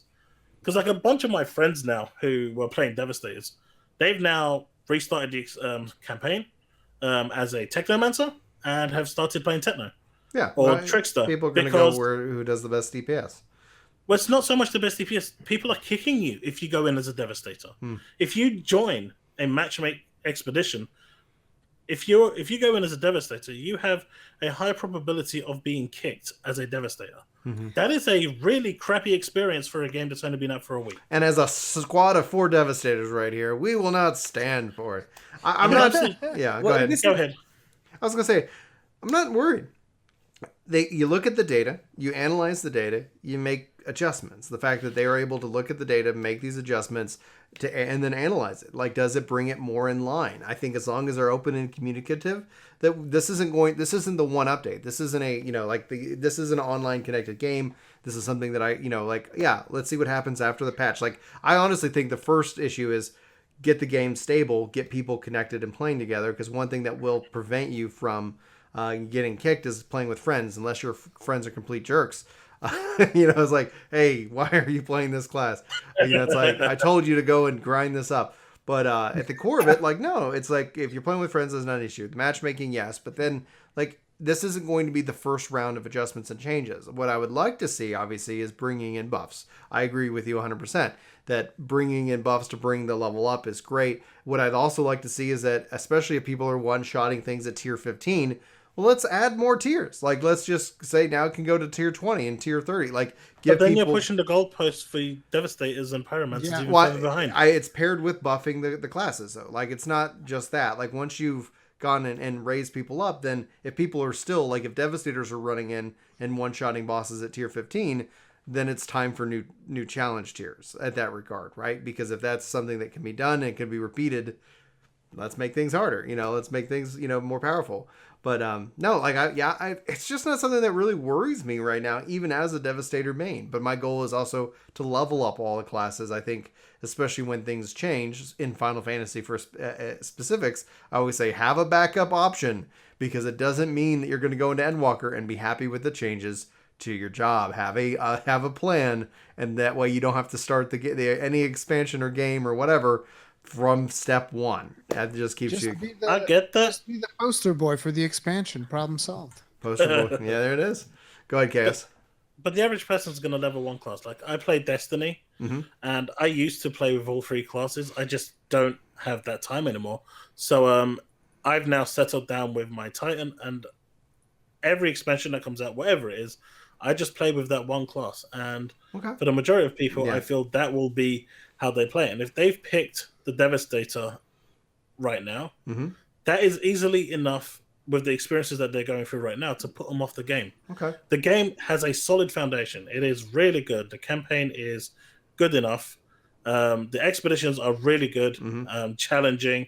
I love the fact that you can set the tier to your own world level or to your own difficulty, so you can challenge it and gear yourself up yourself, and experience it the way you want to experience it. But don't push people away before they even get started. And at the moment, thanks to the player base, that is what's happening, and that's what's causing these knee-jerk reactions. I'm going to go to Rich. Obviously, this is a whole bigger conversation, but you play this game with your brother. How big did nerfs in this conversation we have an impact on you? Is this concerning, or what's your thoughts? Well, no, it's not concerning to me. I mean, it's always with nerfs and buffs and patches in general, it's a matter of trust of the developer. I think the concern that people have that's justified is this was one big swing in one direction for this kind of change. And as you say, well, this is only the first step. It still requires that amount of trust. We've seen bad developers handle live services support in a way that isn't terribly conducive to a long-lived game. And so I think it's fine. I'm a Devastator. I'm 1/3 of the way through the skill tree anyway. I was surprised to find out just from this podcast that we don't have a bullet skill because my brother's rocking the volcanic bullets, whatever it is, from the pyromancer. But no, to me, I think there is probably some fundamental design decision somewhere that went wrong that has your human beings that are your player base electing to kick people. Mm-hmm. I had heard that the end game is very heavily reliant on timers. Yeah. And so I suspect that puts the thumb on the scale for DPS. Yes. In a way that is maybe not the greatest idea in terms of how people actually are, right? If in a perfect world, you don't have to worry about it that much. You can have these game design concepts. We don't live in that world. You've got people that say, oh, you're a Devastator, get out. And that's not fun for the Devastators. Now, maybe you could design around that with future patches and things and have, I'm willing to have a Devastator or a Pyromancer in this group and that kind of thing as a flag. But I think there probably is an issue there. And I think as part of the patch notes that I was reading before I was on this show, they actually decreased some of the timers along with some of those nerfs. Only two of them. For certain stages, because certain stages are like, oh, wow, this is super fast. We're going to easily clear that tier, and that's where you just pick that because go ahead. So the problem I always have with that, and this is a very difficult problem for game developers to solve, so this isn't something that I blame people for, is, the super folks that are on Reddit and are making YouTube videos and whatnot can do this thing too fast. What is it like when the Hogue boys show up? Yeah. Right? I mean, and we're good at video games. We've been playing them our whole lives, but we aren't running world firsts. We aren't doing whatever it is that you're seeing on Twitch every day. And I do worry sometimes that there can be too aggressive patching that hits whatever the middle class equivalent for video game players is in order to make it at all possible for the elites to function. And so I am heartened to hear that there are world tiers and challenge tiers that appear at the end, and maybe we can balance that ourselves a little bit. But I do worry that when you talk about nerfs and buffs and everything else, that it sometimes can leave the middling average player in the lurch. Absolutely. I think for me, when it comes down to it, like I really enjoy the game. Obviously, I've been covering it on the channel for a while. I think there is always a perceived inherent bias, but I enjoy these kind of games. I find lots of fun had in this experience because especially the multiplayer aspect, that's where the crashes have been the most frustrating. Crossplay currently turned off, makes sense. It's not working. It's causing issues. Like, I'm really looking forward to when it's just like, it's stable, it's easy to jump in and play. And like, I only think of now just a handful of things that I want to see changed in the game. When I see my friends online, I can't really see what class they're on. So are they playing through the story again on another character? Or are they playing in the end game? I have to join in and kind of figure that out. And I think that's something that could be fixed with it. One of the things I love about the game is the stats that it gives me at the end of an expedition run. I wish that carried over from run to run to run so that I could see either my improvement, where, like what all the different numbers are, like almost kind of in a way of like if you think of I don't know, Call of Duty, which has like every match that you play in the PvP side of it, but this has so much PvE data. I just like, I'm the baseball nerd in me. It's like, yes, I want the analytics. I want the analytics. I want to know, did I get better? Did I get worse? Like, hey, because it's so detailed, and all of a sudden it's like, yeah, but then I can't kind of recall to that, so I don't have this like statistical like way to compare builds. I'd love to see loadouts brought into the game. I think there's a lot of little quality of life things, kind of that would just overall improve my experience, because as I'm doing different builds, it'd be nice to be able to easily swap between the two, test them out, look at the stats comparatively, and then be like, yep, that was better. No, that was not better. Things like that. And that's just where like I fall. But overall, hand to the sky, like this game is so fun. Its core principle aspect keeps me hooked, keeps me playing, and the fact that I can play with friends, and as soon as that becomes easier to do, that's, I think, only going to make this a little bit more of a staple in my rotation. The downside is how violent it is, and the last thing I want to see for this game that would really like cement it home is an auto skip cutscene. I've seen it. Like, I don't need to see it again. Like, I've seen the story. If I want to, like, I can turn that on and off, but if they added that option, man, let's get speed runs in. Let's see how fast we can clear it. Different tiers, have fun, go nuts. Those are my thoughts. Any final thoughts from anybody here on the panel? I know this is typically we try to keep it an hour and a half, and that's where we're at. So I was honestly just surprised to hear that some of the internet is not enjoying the game. Oh, change this? Yeah, here we'll change that video. That is massive spoilers there. Oh, okay. Nobody saw it. It's just a sandstorm. It's just a silly sandstorm. I wasn't looking at anything. Yeah. No, I was. This was news to me that people weren't liking it because it was such a it was such a surprise favorite for me. It was really the surprise of the first half of 2021. It looks like might be the rest of 2021, depending on how the delays go. Yeah, that's true. I mean, for me, I was following this game quite closely because it was something that interested me, and for me, it delivered. I was expecting a meaty campaign. I got a meaty campaign, and I'm happy with that. Most of the guys here know how I feel about the main campaign being meaty and good.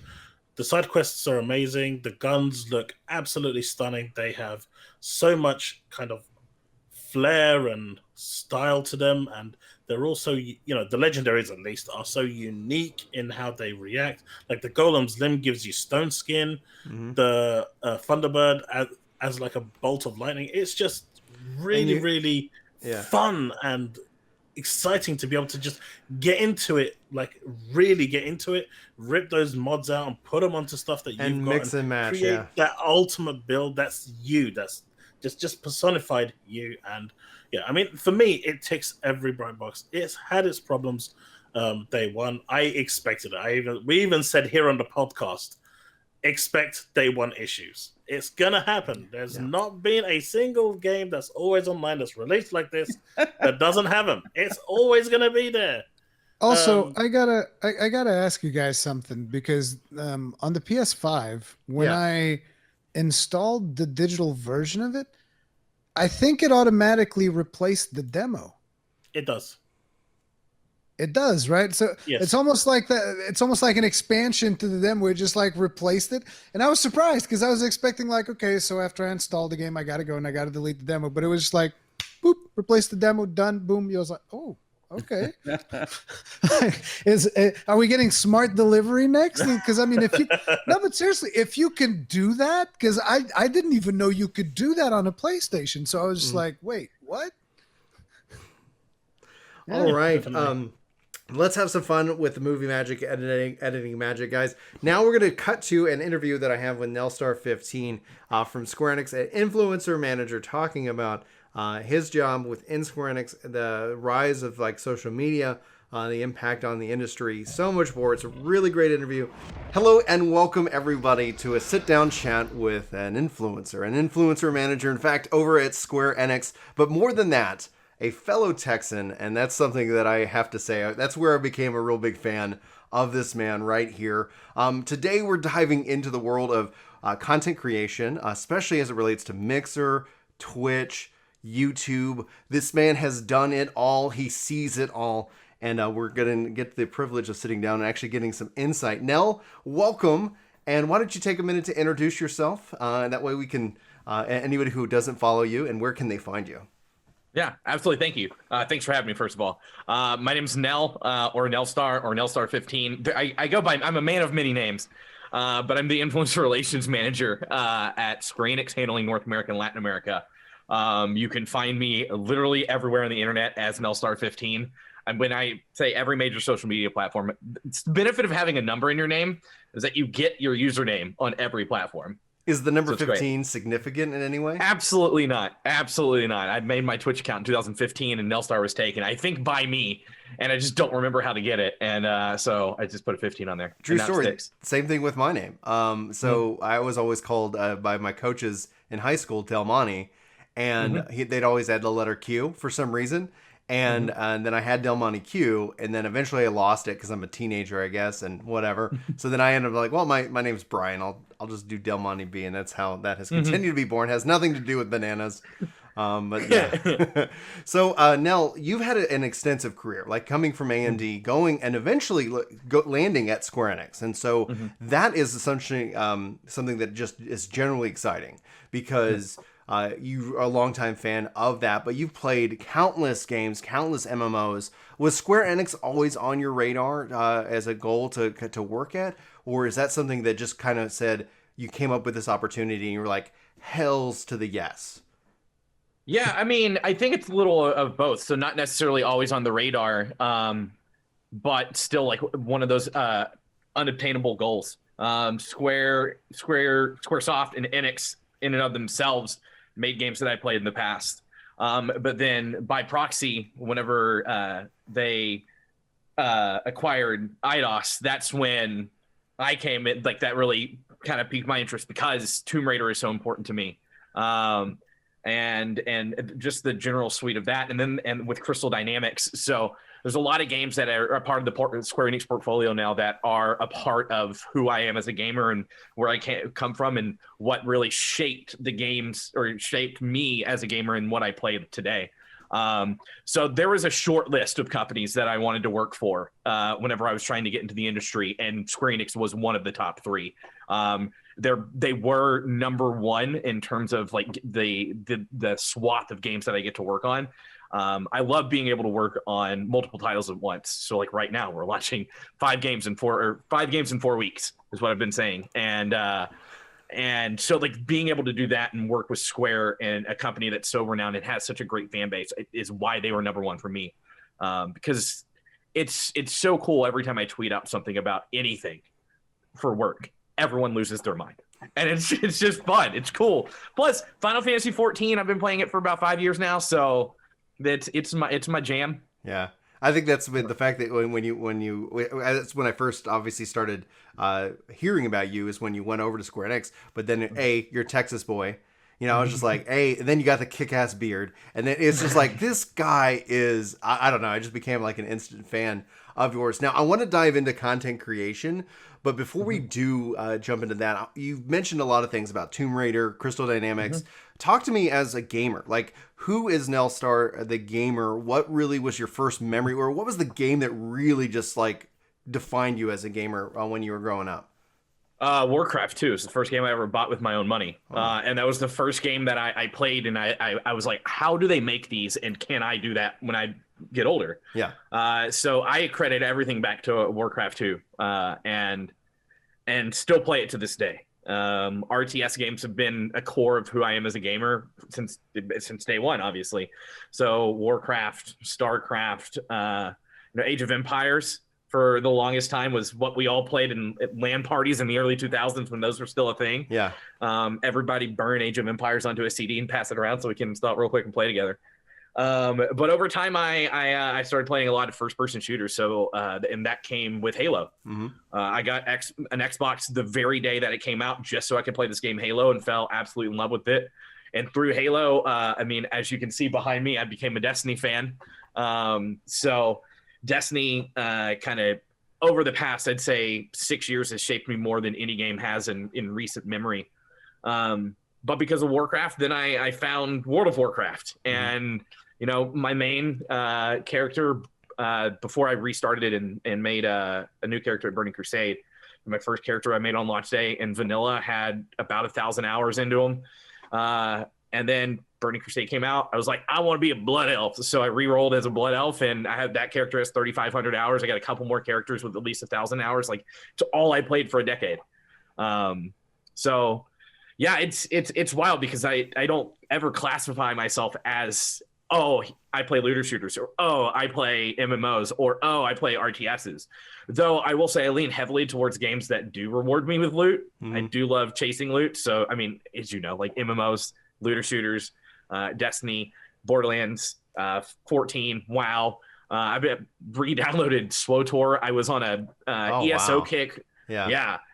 I was on I used to be on the ESO stream team. So like ESO was a big part of my life for about 3 years. So I just kind of, whatever suits my fancy and I can chase loot in that day is what I'm going to play nowadays. ESO is this constant pile of shame. My brother loves Elder Scrolls, and for whatever reason, I only play with him. So if he texts me, I'll hop in. But I personally have just struggled with ESO, but you're 100% right. Anything that's got that loot grind, and and it feels good when it feels good, and it's obviously like, in the case of Anthem would be a popular subject. Yeah, you feel when it's off, and it's like, man, like, why haven't they just looked at Destiny or looked at these other games and got all that? So from gaming, obviously hooking you, taking you through Destiny, through just these loot games, these are like, there is an RPG element to a lot of what you just described, but not in case of obviously everyone like an RTS. What actually got you to hit go live? Like, what took you from like, I'm enjoying these games? Because that's one of the things I run into as a content creator a lot when people say, hey, how do you get started? A lot of it is getting over the fear of hitting record or hitting publish. And I'm curious to see, did you have any pushback? Was there any fear there? Or were you just like, I was just live. People showed me how to do it and I hit play. Yeah, so I mean, there's a little bit of a backstory to this. Yeah. I started watching Twitch about 1.5 years before I ever made an account. I was working in software sales, that's when I was still working at good old Enterprise Rent-A-Car, and tell you how my journey's come. And a coworker of mine was like, dude, you need to watch this guy Duck Sauce. I was like, okay. He's like, he's got this voice. He does like a radio show for like 2 hours, and then he'll play WoW for like 3 or 4 hours. I'm like, oh, okay, that's perfect. Like I'm playing WoW and I just need something to listen to whenever we're slow, because I was working at a slow branch. And I just watched him every morning at work. And then about 1.5 years later, looking on Facebook, and I saw a friend of mine, the Haley baby, posted about her stream. And I was like, oh, crap, I didn't know she streamed, because I grew up around the corner from Haley baby. We went to high school together. And so I made an account so I could sub to her channel because she was partnered.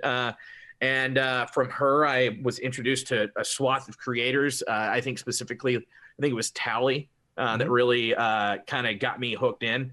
And about 6 years ago, I think it was 6 years ago, 2 days ago. So 6 years and 2 days ago, I hit start stream for the first time. I was like, screw it, I could do this. Went live, didn't realize my PC couldn't handle it.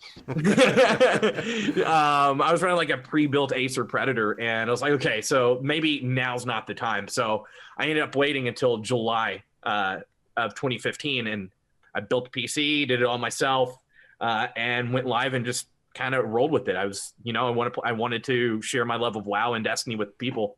And here we are, 6 years later. You're also known a lot for your charity streams. Like, you've done and raised a lot of money for numerous ones. In fact, you're one of you're the founder of a founding member of the Charity Braves, an organization that helps raise money. And right now you're doing a certain one, or you just did one for feeding hungry kids. Can you talk about like why is that so important to you, especially when it comes to your content? Yeah, so funny enough, 6 years ago, when I hit start stream that first time, I found out about St. Jude Play Live. And without a stream, without anything, I ended up raising $500 for St. Jude Play Live 2015. And I was like, okay, I didn't know that I had a platform that I could do this. So I kind of stuck with it because it's cool. I'm very fortunate in life, and I've had so much things almost thrown at me that I feel like it's necessary for me to give back. But at the same time, now I have two nieces, one that's one's about to be 10, one's about to be 7. And I have stuck with St. Jude Play Live because I know if anything were to happen to them, first of all, it would destroy me because they're my two favorite people in the world. Yeah. But if they had to go to St. Jude, I know they'd be in the absolute best hands. So continuing to support a cause and organization like that is very important to me. And then from that, it blossomed into other things. So like you said, No Kid Hungry. We do a drive every Thanksgiving to Christmas. It's because no kid should ever go hungry. Like that should not be a thing in a country like America, but no kid should ever go hungry, especially during the holidays. Like that's the one thing they shouldn't have to worry about whenever all these other kids are, that are fortunate or getting what they're getting. On top of that, worked with Able Gamers because gaming is for everyone. So accessibility should be a priority for so many people. And I played through Final Fantasy VII for the first time last year, and we made sure to do something for Able Gamers. But no, it's just always been something that I wanted. And you mentioned the Charity Braves. That actually started Hurricane Harvey was 4 years ago. It started as I'm from there. Please finish your thought. No, go ahead. Oh, I was going to say we were saving up to buy a vehicle. And about Hurricane Harvey, and it's the after effects that you still slightly feel it. We're in Houston. I have family down there, right? It's like Texas, we really felt that. But it's still like, hey, we need to make sure that this vehicle wasn't in Houston because it makes sure that shows up on these reports that it didn't get anyway, it was just like, that just happened last year. And I was like, oh my, has it been that? Like, it feels closer to than 4 years ago. Anyway, but I cut you off. I apologize. Go ahead. No, you're good. So I'm from Southeast Texas. So I'm in between Houston and Louisiana, essentially. I grew up on the border of Texas, Louisiana, on the Gulf Coast. So all right, I didn't know this about you. I'm a Nacogdoches boy. Okay, I'm from Port Arthur. So okay, yeah. So I always if you ever hear the saying of SFA, the lumberjacks. It was always the land of tall trees and tall women and virgin pines, and I thought that was just a hilarious phrase. Growing up there, not knowing anything about the reputation of the university, but I love Louisiana and East Texas. Like every time I'm in that area, it just feels like home. And here in North Texas, it's just flat. It's flat. It's like, all right. Oh man. Talk to me if like, obviously I don't want to, guys, just, we're not going to reveal the secrets of Final Fantasy 30 here on this stream here, but talk to me about your life as an influence manager within Square Enix. You've been tweeting out, like, obviously being inundated, which is definitely exciting, but it sounds like it's a ton of work. What is the data, like your kind of a day in the life of Nel, from managing Twitter, from managing all these people like myself asking for codes for upcoming Square Enix games in that case? Like, how do you deal with it all? Like, talk to me about that a little bit. Yeah. So with it, I mean, there's a lot that goes into my day, but also not a lot that goes into my day. I mean, obviously, like, I still work in marketing, and like, first and foremost, let's just put that out there. I work in marketing. It just happens that it's influencer based. So there's meetings, there's strategy, there's planning, there's campaign building, then there's managing relationships, because that's part of what I do. That's why I'm on Twitter a lot, because I'm able to engage with the people that we work with every day. In terms of management of like requests and things like that, we do now put every game on Rainmaker, which you can go and request codes through. Used to be known as Arsenal, which is been a lifesaver, because we'll have all these requests come in. I get emails all the time that people will, I want to play Saga Frontier Remaster. They want to play Near Replicant version 15382. That thing. I haven't memorized it yet. I should. And it's constant. It's a constant flow of requests. So being able to put all of our stuff on Rainmaker and push it out that way has been almost a blessing. So we can, whenever we publish these campaigns on Rainmaker, I'll just go to I kind of filter everyone into request folders in my email, so my inbox stays a little cleaner. And I go through and I'm just like, hey, thanks for your request. You can put in your request here. It also just allows us to, it's like an easy point and click. I can click on whoever requests, go to their channel, view their content, to make sure they're a good fit. But then I spend a lot of time on Twitch and YouTube. I watch content. I ingest content daily. I'm always looking for new people that I want to work with, trying to find the up and comers, just doing what I can to make sure that, I'm doing my research when it comes to creators. Other than that, it's answering emails, making sure reports are going out, and you know how it is. Like, I'm just doing the same thing, So it's just, to me, as someone who's worked in sales in the past, and I was I was inside sales. It's almost kind of the same pace. It's get in, check your email, get up to date on your email, go into your meetings, make sure you're doing your outreach, make sure your reports are up. I mean, so it's in and of itself, it's still a normal job. I happen to work in video games. Do you feel like, especially when it comes to like influencer relations within in video games specifically, do you feel like it's still like a budding new field when it comes to like the technology and essentially the processes when it comes to your job? Because for me, it feels like it's still like the Wild West. Like there's like people are just kind of all figuring out what makes sense, who's a good fit. What any thoughts on that one? 100% it's the Wild West. This is the best way to put it. I mean, so where we've come in the 5 years that I've been doing this is we've come miles. I mean, I'm talking miles from where we were 5 years ago. It's still new, right? Like, I mean, you can easily equate it and say that influencer relations is PR, but instead of media channels, you're working with individual content creators, which is a good way to put it. But there's so much more that goes into it than just saying that.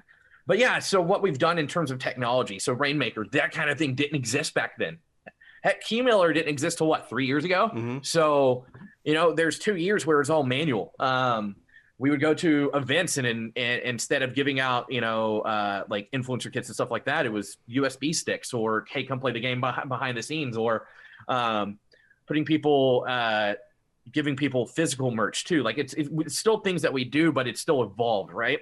Like I was talking to someone the other day about what we did for the Ryzen 7 launch stream 5 years ago, because I was at AMD then for the Ryzen 7 launch.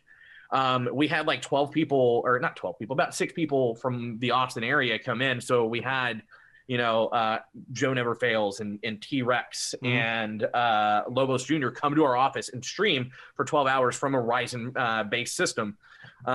And back then we were so stoked to sit at 2,000 concurrent viewers, like so stoked for 2,000 concurrent viewers. And now I'm like, if I sat at 2,000 concurrent viewers, I'd be mad at myself that I hadn't prepared enough. Yeah. So not only that, there's so much that's changed in terms of what we strive for. But so it's still new, but at the same time, we've developed a good, I think as an industry, a good kind of baseline for how this works now. And we're still learning every day, right? Yeah. Like, just 2 years ago, the emails that me as a creator, I would send to a publisher are different than what they are now. Now we have pitch decks. Now we have, everyone that's looking for sponsorships, they know their rates. We were basically just shooting numbers off in the air, kind of trying to figure out what pay people. And now it's kind of all settled. So we're still learning. We're still new. It's 5 years, right? Like 5 to 10 years that we've been doing this, when PR has been around for how long? Yeah. So, we'll learn. I mean, and the whole environment's evolving too. Like Twitch isn't the same that it was 5 years ago. YouTube's not the same that it was 5 years ago. Since then, we've gained and lost Mixer. So it's like Facebook's now in the game, right? So, and there's all these other small platforms. So everything's consistently changing, and we have to continually evolve as it does. So speaking of Mixer, Twitch, and YouTube, when I think of somebody who's seen it all and has had an experience on all platforms, I can only think of you as kind of my primary kind of source, right? Because obviously, like the biggest kind of stories in my mind that I've seen that have just been like, oh, this is something interesting, is when Ninja was streaming Final Fantasy XI. Like, that was wild. And we were out at FanFest talking with some of the Square Enix guys, and they're just like, yeah, we're aware. We're not going to really talk about it, but like, holy crap, it's huge, because he broke the demo code for that, like, just old game by just the fact that he went and touched it, and then moving over to Mixer. And then obviously, as anybody, if anybody, this is breaking news, Mixer is no more. I don't know, like, I would love to know, like, if that's breaking news, I want to talk to you. Like, who are you, and how do you live your life? I need to know. But you were a Mixer partner. Let's talk about let's walk me through, like, what was going on in your world, as much as you're like willing to share, because like, it just felt like all of a sudden, like, the rug was pulled out from under you. Like, everybody I've talked to that was a Mixer partner said that, like, there wasn't like, hey, by the way, this is what's happening over the next whatever. It was, they're learning the same time as the world is learning. Yeah. What was that like? Yeah. So, I mean, let's just preface this that I, about March of last year is when I started co-streaming again. So I wasn't fully on Mixer. I had begun to put my eggs back in the Twitch basket as well. Yeah, I do remember that. I remember that. Yeah. That was in preparation of the Final Fantasy VII remake launch. I wanted to make sure it was over there, and for charity events, because there was so much more reach. But yeah, the rug was basically pulled out from underneath us. I mean, as someone whose job it is to pay attention to these platforms and what's going on, I mean, you can kind of see the writing on the wall, but you never thought it would happen that way. Yeah. There were concerns that, they had brought over Ninja, Shroud, Ewok, Shroud, King Ithalian, like, brought over these heavy hitters, and the overall CCV of the platform didn't go up that much. Right. And that was a concern, but I still trucked along and did my thing. I enjoyed my time over there, because I built a family. Like, to this day, some of the people that I call my best friends in this world are content creators that I met whenever I streamed over on Mixer. So yeah, whenever June hit last year and that announcement dropped, and that was like, hey, we're announcing this to the world, but we're also announcing it to most of our employees, by the way. Yeah. That was a kind of a punch to the gut. because Mixer was this special place on the internet for so many people. And granted, a lot of people had already been moving off of Mixer, so that's why the writing was kind of on the wall. Is some of the bigger names were making their changes, and some of their mid-tier folks were making changes in terms of going to Twitch and YouTube, or at least just scheduling days on either platform. So yeah, it sucked. Like I'm not gonna lie. Like it's like having your little home on the internet removed and just taken from you. I thought the fact that they partnered with Facebook Gaming was really dope. That was a really cool thing. That hey, if you're a Mixer partner and you can come to Facebook Gaming and be a partner. We'll take care of you. Facebook's really good at taking care of their creators. I can attest to that. So yeah, it just sucks. Like there's no other nice way to put it, because it was such a cool place. So yeah, I liked the technology that Mixer had. Like when you looked at, you had this kind of channel level, and I like the competition, because then you started seeing Twitch make changes, right? And so that from a content creator perspective, having big platforms competing over like features and environment, it gives you, the creator, more choices, right? Because and that's where it's like I've wanted to see a strong Mixer, a strong Twitch, and a strong YouTube, but now Mixer's out and Facebook is essentially that. I'll be kind of curious. I'm kind of watching that to see how that goes, because when it comes to money, like in a war of attrition, when you think of Google, Facebook, Amazon, Microsoft, like these are guys that we could just watch them just like throw money around, like like nations worth of GDP, just pop. It's just fascinating. So when after that, you were saying you're already kind of making that shift back into the Twitch world, obviously, because I think when I remember you saying it, it's just when it comes to especially your charity streams, you're having more reach. You just are able to do more on that platform, because it's kind of curated a culture of that, right? Yeah. So yeah, what then took you over to Facebook? So I mean, first and foremost, I feel like I'm not doing my job. At least this is my mindset. This is not necessarily a mindset for anyone else in the industry that does what I do. I like to know the benefits and the feel of a platform firsthand. So I'm gonna go stream everywhere. Like it's just gonna happen. And then after Mixer shut down and I was on Twitch, and I had decided, hey, I'm just going to stream Destiny. Like this is where I want to be. Great game. No, I haven't played it in a month. I have a kid, and then essentially every time I have a baby, I end up taking like 2 seasons off of Destiny. It just seems to be, and I just So I got 5 kids now, and I'm ready to raise them up, so I'll have my own raid squad ready to go in Destiny. But I just got a 10-year plan. 10-year plan. Anyway. Yeah. But yeah, around October, November, I was burnt out. Yeah. As a creator, everyone as a creator has the same frustrations. The growth plateaus. Certain regulars that had been around forever just stopped coming around. And it was the usual frustrations that a lot of people see. And I was like, I need a change of scenery, because I left Twitch for a reason. Yeah, I did. I left it because I burnt myself out on the platform, and there were a lot of other factors to it. And I just never felt like I fit in the Destiny directory on Twitch. I never felt like I fit in. And so I was like, okay, well, they extended, Facebook extended that offer to Mixer partners. So I went and talked to Facebook, and they're like, yeah, we'll bring you over. So I went over to Facebook for approximately like 3-4 months before I said, hey, I think I'm done streaming. Yeah.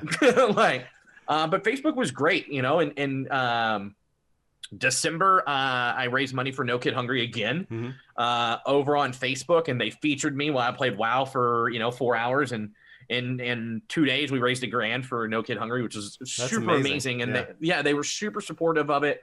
It's really cool because you get to work also with Instagram. So because Facebook and Instagram. So whenever I did that feature for No Kid Hungry, I had to film a video for the official Facebook Gaming Instagram. And it was, traditional, like swipe up and you can go watch.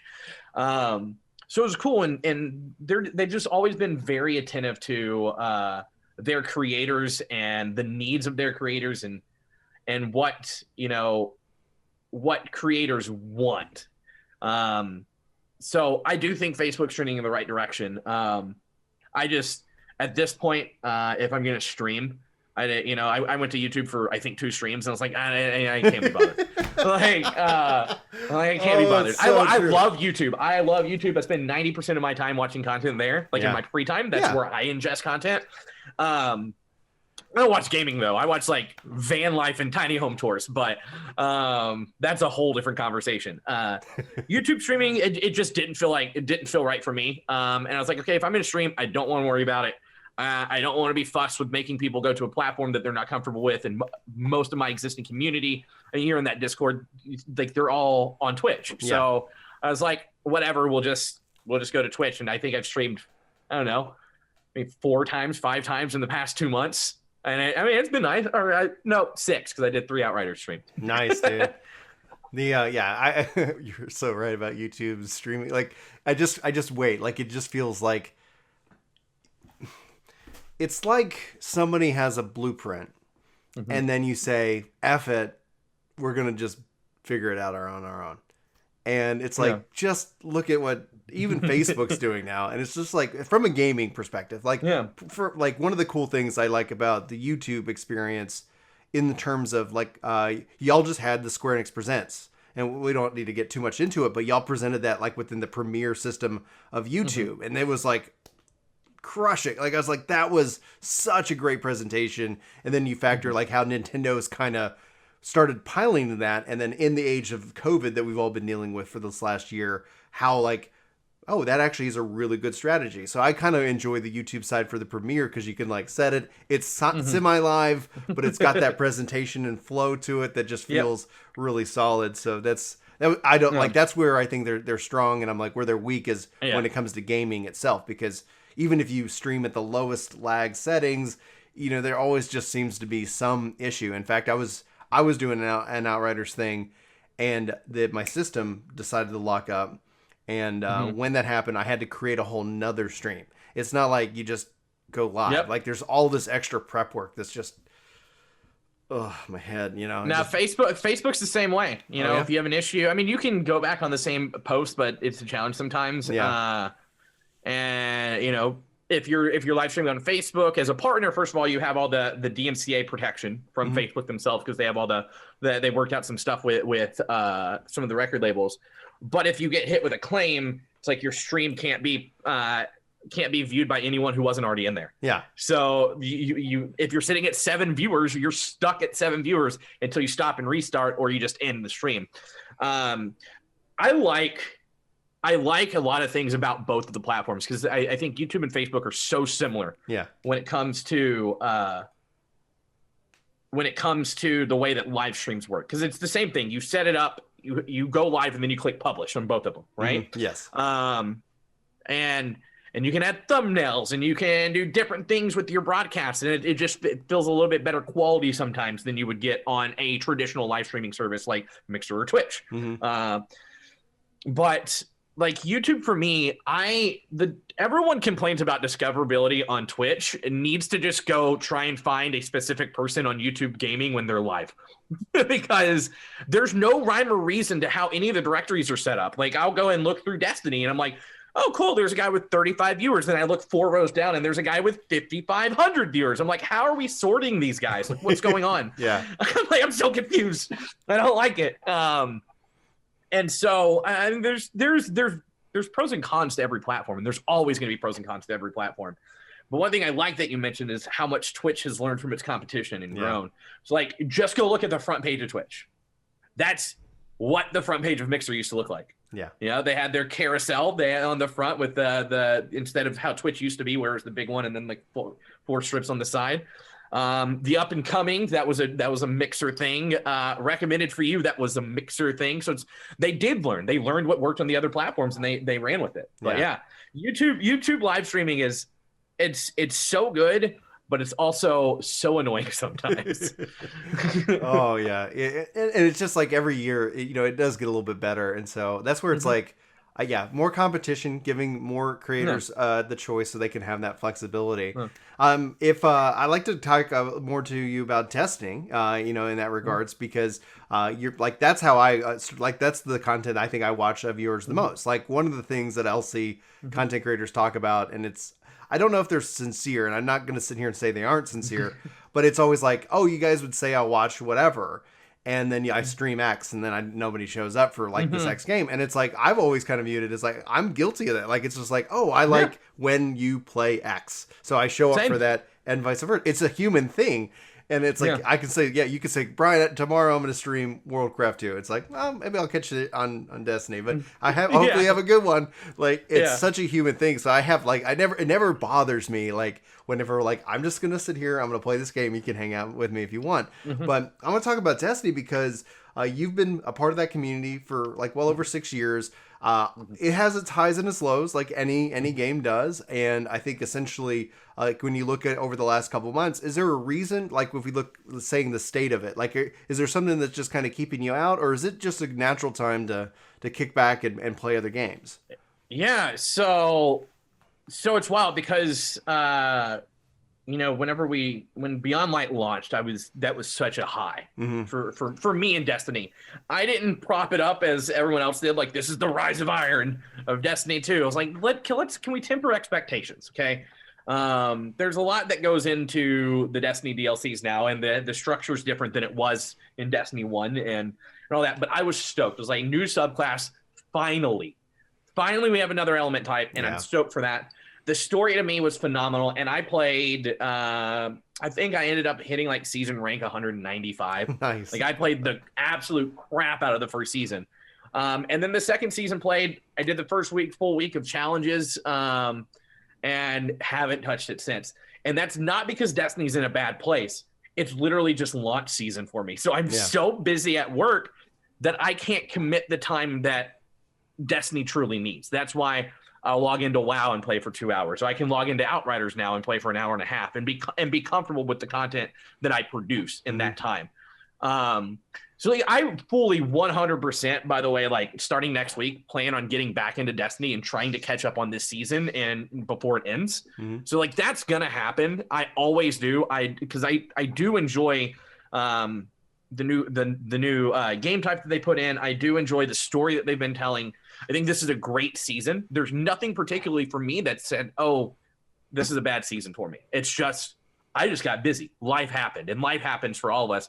But what I really like about this season is that they've taken out the old FOMO aspect of previous seasons. Yes. So I can go back and do weeks 2 through 8 challenges. Yeah. I can still do this entire season's worth of content and story, and I haven't missed anything. Right. I'm not, because in the past, like that's why I guess if I miss something, whenever the Menagerie came out, I missed that entire season of the Dawn, I think. Yeah. And I missed that entire season, and like I came back to the end, I was like, I don't know what's going on. So I then missed the next season because I wasn't caught up. And I ended up just waiting until the next expansion drop or the next DLC drop to basically start fresh. So I like this concept of it. I think this is probably one of the better states that Destiny 2's been in. There's some improvements if we want to get back onto like Rise of Iron or Taken King levels.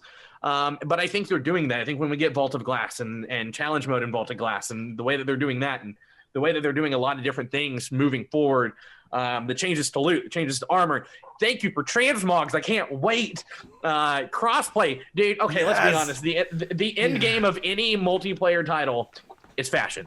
I don't care what anybody says. No. The end game for me is the friend game. It's all about, and that's where crossplay, in my opinion, is such a game changer when it comes to these games. I can't wait for crossplay. Dude, and it's already got cross save, and so it's like, if you like, it's not going to do much for you, but if you ever go back to like the team and say, we'll sell 2 more copies of Outriders if we had cross save, because I would purchase it on Xbox and Stadia and every platform, because it's like because you brought up earlier accessibility, like that's actually critical to me as a dad. Like when it comes down to like game time. Loading like the Xbox and Xbox One and PS4, like as soon as like cloud gaming became available, that's where I made that quick shift, because all of a sudden it was like loading times are nothing, and it was like, great, I can get in. I tried to sit down and play Forza, and that was impossible. I sat down and it was like 30-minute update. I'm gonna have to change a diaper in like 10 minutes. Like there's just no way this is gonna work. And so that's where like Destiny is like, I'm just dying for that, because we've played together. We played on Steam, but because like when you talk about your PC not being able to handle stream, GeForce Now, dude. Like, it is a game changer for me. Thankfully, here in Texas, I've got really great internet. Never had an issue. We have fiber, yeah. Right, and so like you do, I'm still waiting for it. But at least I have to pay ridiculous amounts. But I work from home, so I was like, tax write-off, I guess. But yeah, so we were sitting here playing. It's like, I can't run this game anymore. This PC is too old. And so I ordered a new PC. That's a whole drama thing. It's hopefully coming back. It didn't work, so it's hopefully coming, and then I'll be able to actually play local because I got this ultra wide, dude. Nice. My roommate has an ultra wide. Have you seen Outriders in ultra wide? Mm-hmm. It's masterful. I was just like, and Destiny in ultra wide. I'm like, this is great. I can't do ultra wide. I'm too. So I am diagnosed ADHD. So I'm just looking everywhere, and I can't focus on what's in front of me. So I'm on a 27-inch, 240 hertz, 1440p monitor. So okay, well, still, like, that's 1440p. That's definitely enjoyable. That's all the questions I really have. Like, I feel like I could probably talk to you for hours, but I want to make sure you can get back to your workday. I gotta go code some APIs, so that's always fun for me to do. But Nell, is there anything that like you want to say, like, as we wrap up? Any kind of final thoughts that you have, or where can people find you? Again, all social media is NelStar15. So Facebook, Twitter, Instagram, all those good places. Twitch, YouTube, all NelStar15. It's fantastic. No, but I mean, everyone just keep playing games. As you know, as someone who works in games, it's just cool to see people playing what we put out there and enjoying it. And be patient with people on social media. Be patient. There's someone behind that Twitter handle that you're yelling at. I applaud you. Like, I don't think I'd like that kind of focus. It's not just me. I mean, it you see it with, I mean, not just video games, right? Like people yelling at an airline on Twitter, or a game on Twitter, or just individual celebrities and stuff. I mean, everybody just needs to be more kind. Let's just everyone be nice. Let's follow that advice. I think that's really good advice. Nell, thanks so much for making time for me today and for this. Appreciated you. Obviously, I've been a fan of yours for a while.